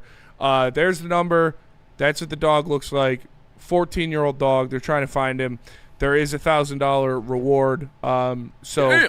Anybody, if you're in the area or if you see the dog, make sure you call that number. It really help. It's obviously, family pet for a long time. It means a lot to them. So again, one more time, where was the last places area-wise? Did they give that information? Chris, I'm getting that money.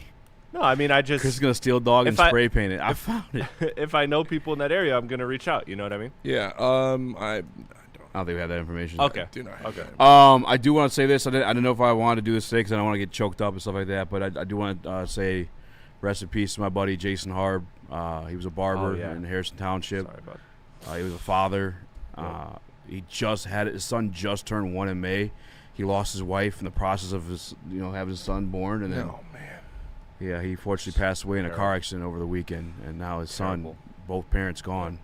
I had a couple classes with Jason. He was always like a super nice guy, really good guy, really funny too. Like the funniest person in the room every time, man. He was a really good dude, man. He was a really good dude. I know a lot of my friends are closer to him than I was, but every time I seen him, man, it was always good love and. Fucking gut-wrenching stuff, dude. I know he really loved his wife.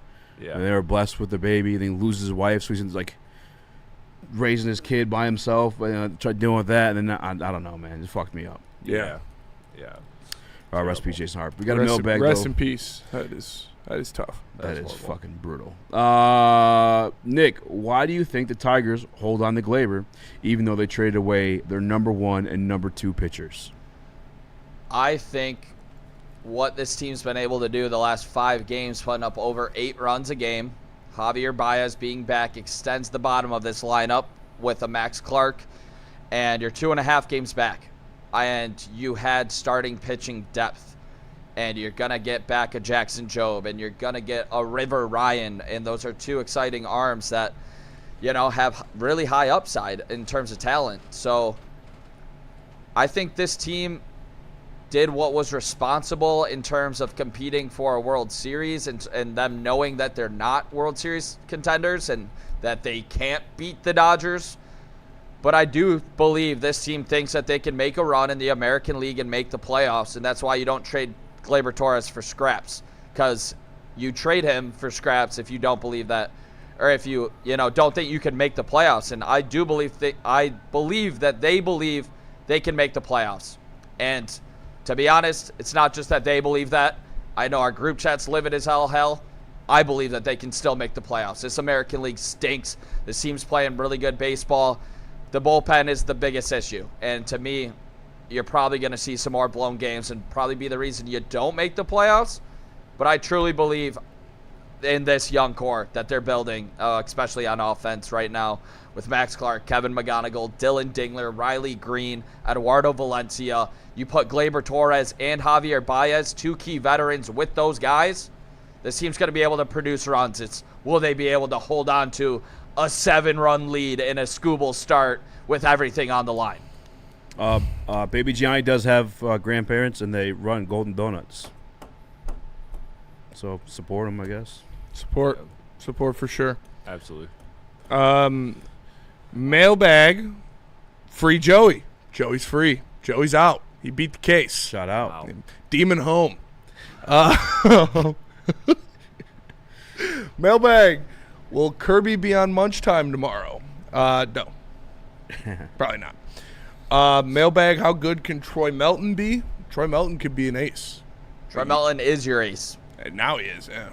That's under 2 ERA. Would rank right behind Jacob Mizorowski for the best ERA in baseball. That's what Troy Melton is. How many starts? Baseball. He doesn't qualify, but if he qualified, that's when he would have that. Mailbag. What happens first? The Lions win a Super Bowl or Wheezy pays me my $50? Says KJ Obey. Lions Super Bowl. Lions Super Bowl. Super Bowl. When Wheezy said you're going to have to get it back in blood, dude, that shit. Dude, that was the funniest shit. You got to trick Wheezy into giving you his government or something, somehow, some way. That was the funniest thing he's ever said in this chat, dude. That shit was so fucking funny, bro. You had to get that shit back in blood. Oh, I needed that.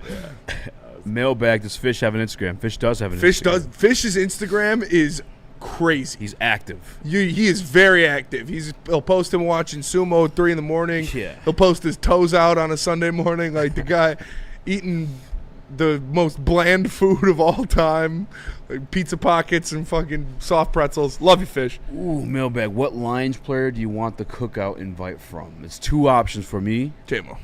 I'm going, ooh, that's a good one too. All right, 3 options for me.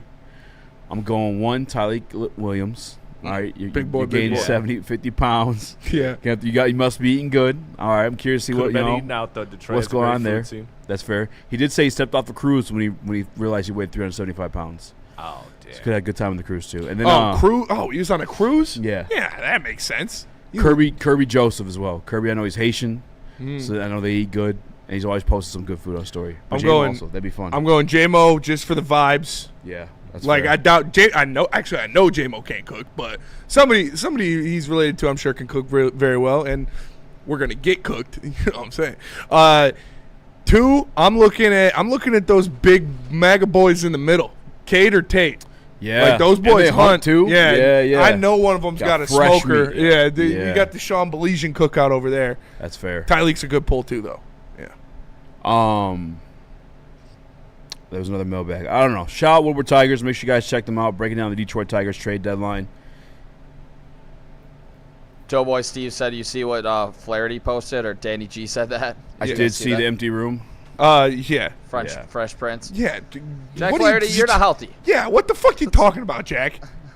Maybe worry about throwing strikes and getting healthy. DNC ENT says, cruises, do it easy. Unlimited, whatever you want, whenever you want is dangerous. Yeah, cruises, you gain 15 pounds walking onto a cruise ship. I've never been on a cruise. They're awesome. Is it like you got to do it type of thing? Yeah, I mean, yeah, I think you should. You can take your kid, too. You can take Bryson on a cruise. He'd enjoy it. There's a lot of stuff to do. It's like an amusement park on water. Like, there's so much you could do. There's kids' rooms. Some of them have casinos. There's 5-star dining every night.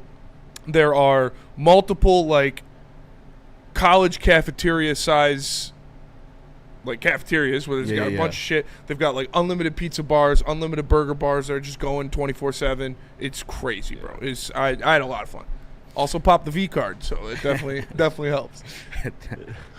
My cousin and my aunt and my uncle paid over like $100,000 to that world cruise, like 2 years ago.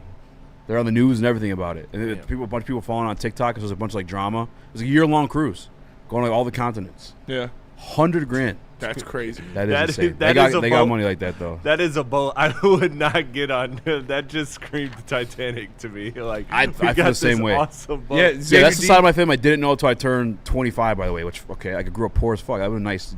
Yeah, it'd be nice if you were around. You know, fucking A. Yeah, Xavier D. Yeah, when I went on the cruise, I was 14, I think, or 15. And so I couldn't go to the casinos or do any of the drinking or anything. So they had like lounges with like PlayStations and shit, and they had basketball courts and rock walls and zip lines and shit. It was fucking sweet. We usually got everything. Yeah. Mailbag, would you rather have a rewind button or a pause button in your life? I would choose rewind because I feel like this you're getting the same benefits as pause, kind of, no? No, because what's that saying? You don't know the moment. You don't know the good. These are the good times until it's whatever that office call was. You know, so I feel like you need the rewind button. How far back can you rewind? Yeah, I feel like rewind. I feel like if you're using pause, you're a deviant. Like you're like if you choose pause, you're a fucking deviant trying to do some crazy shit. Because rewind, you get the same benefits and you get to see the reaction. So, like, I could call you a pussy right to your face and see your reaction, then rewind, nothing happened. Dude, that Rewind Rick button and all Morty day. episode with the rewind was so good. Yeah, that shit is funny. Art Vanderlei says you couldn't pay me to go on a cruise because of Titanic.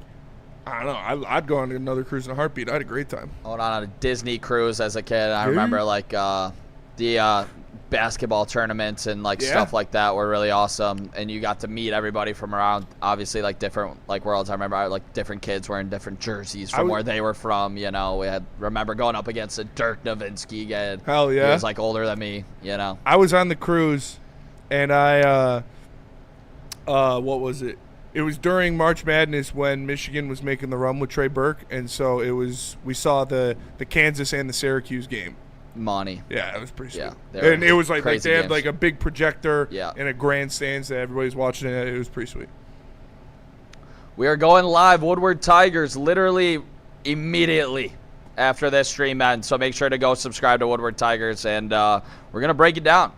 Just check it out. They'll be up right now. That'll do it for us today. Appreciate you tapping in. Make sure you smash that like button for Easy, for Chris, for Nick, for the boys in the back cutting the clips, doing the real work. I'm Spencer. Shout out. We're the Heavyweights. We'll see you guys tomorrow. Peace.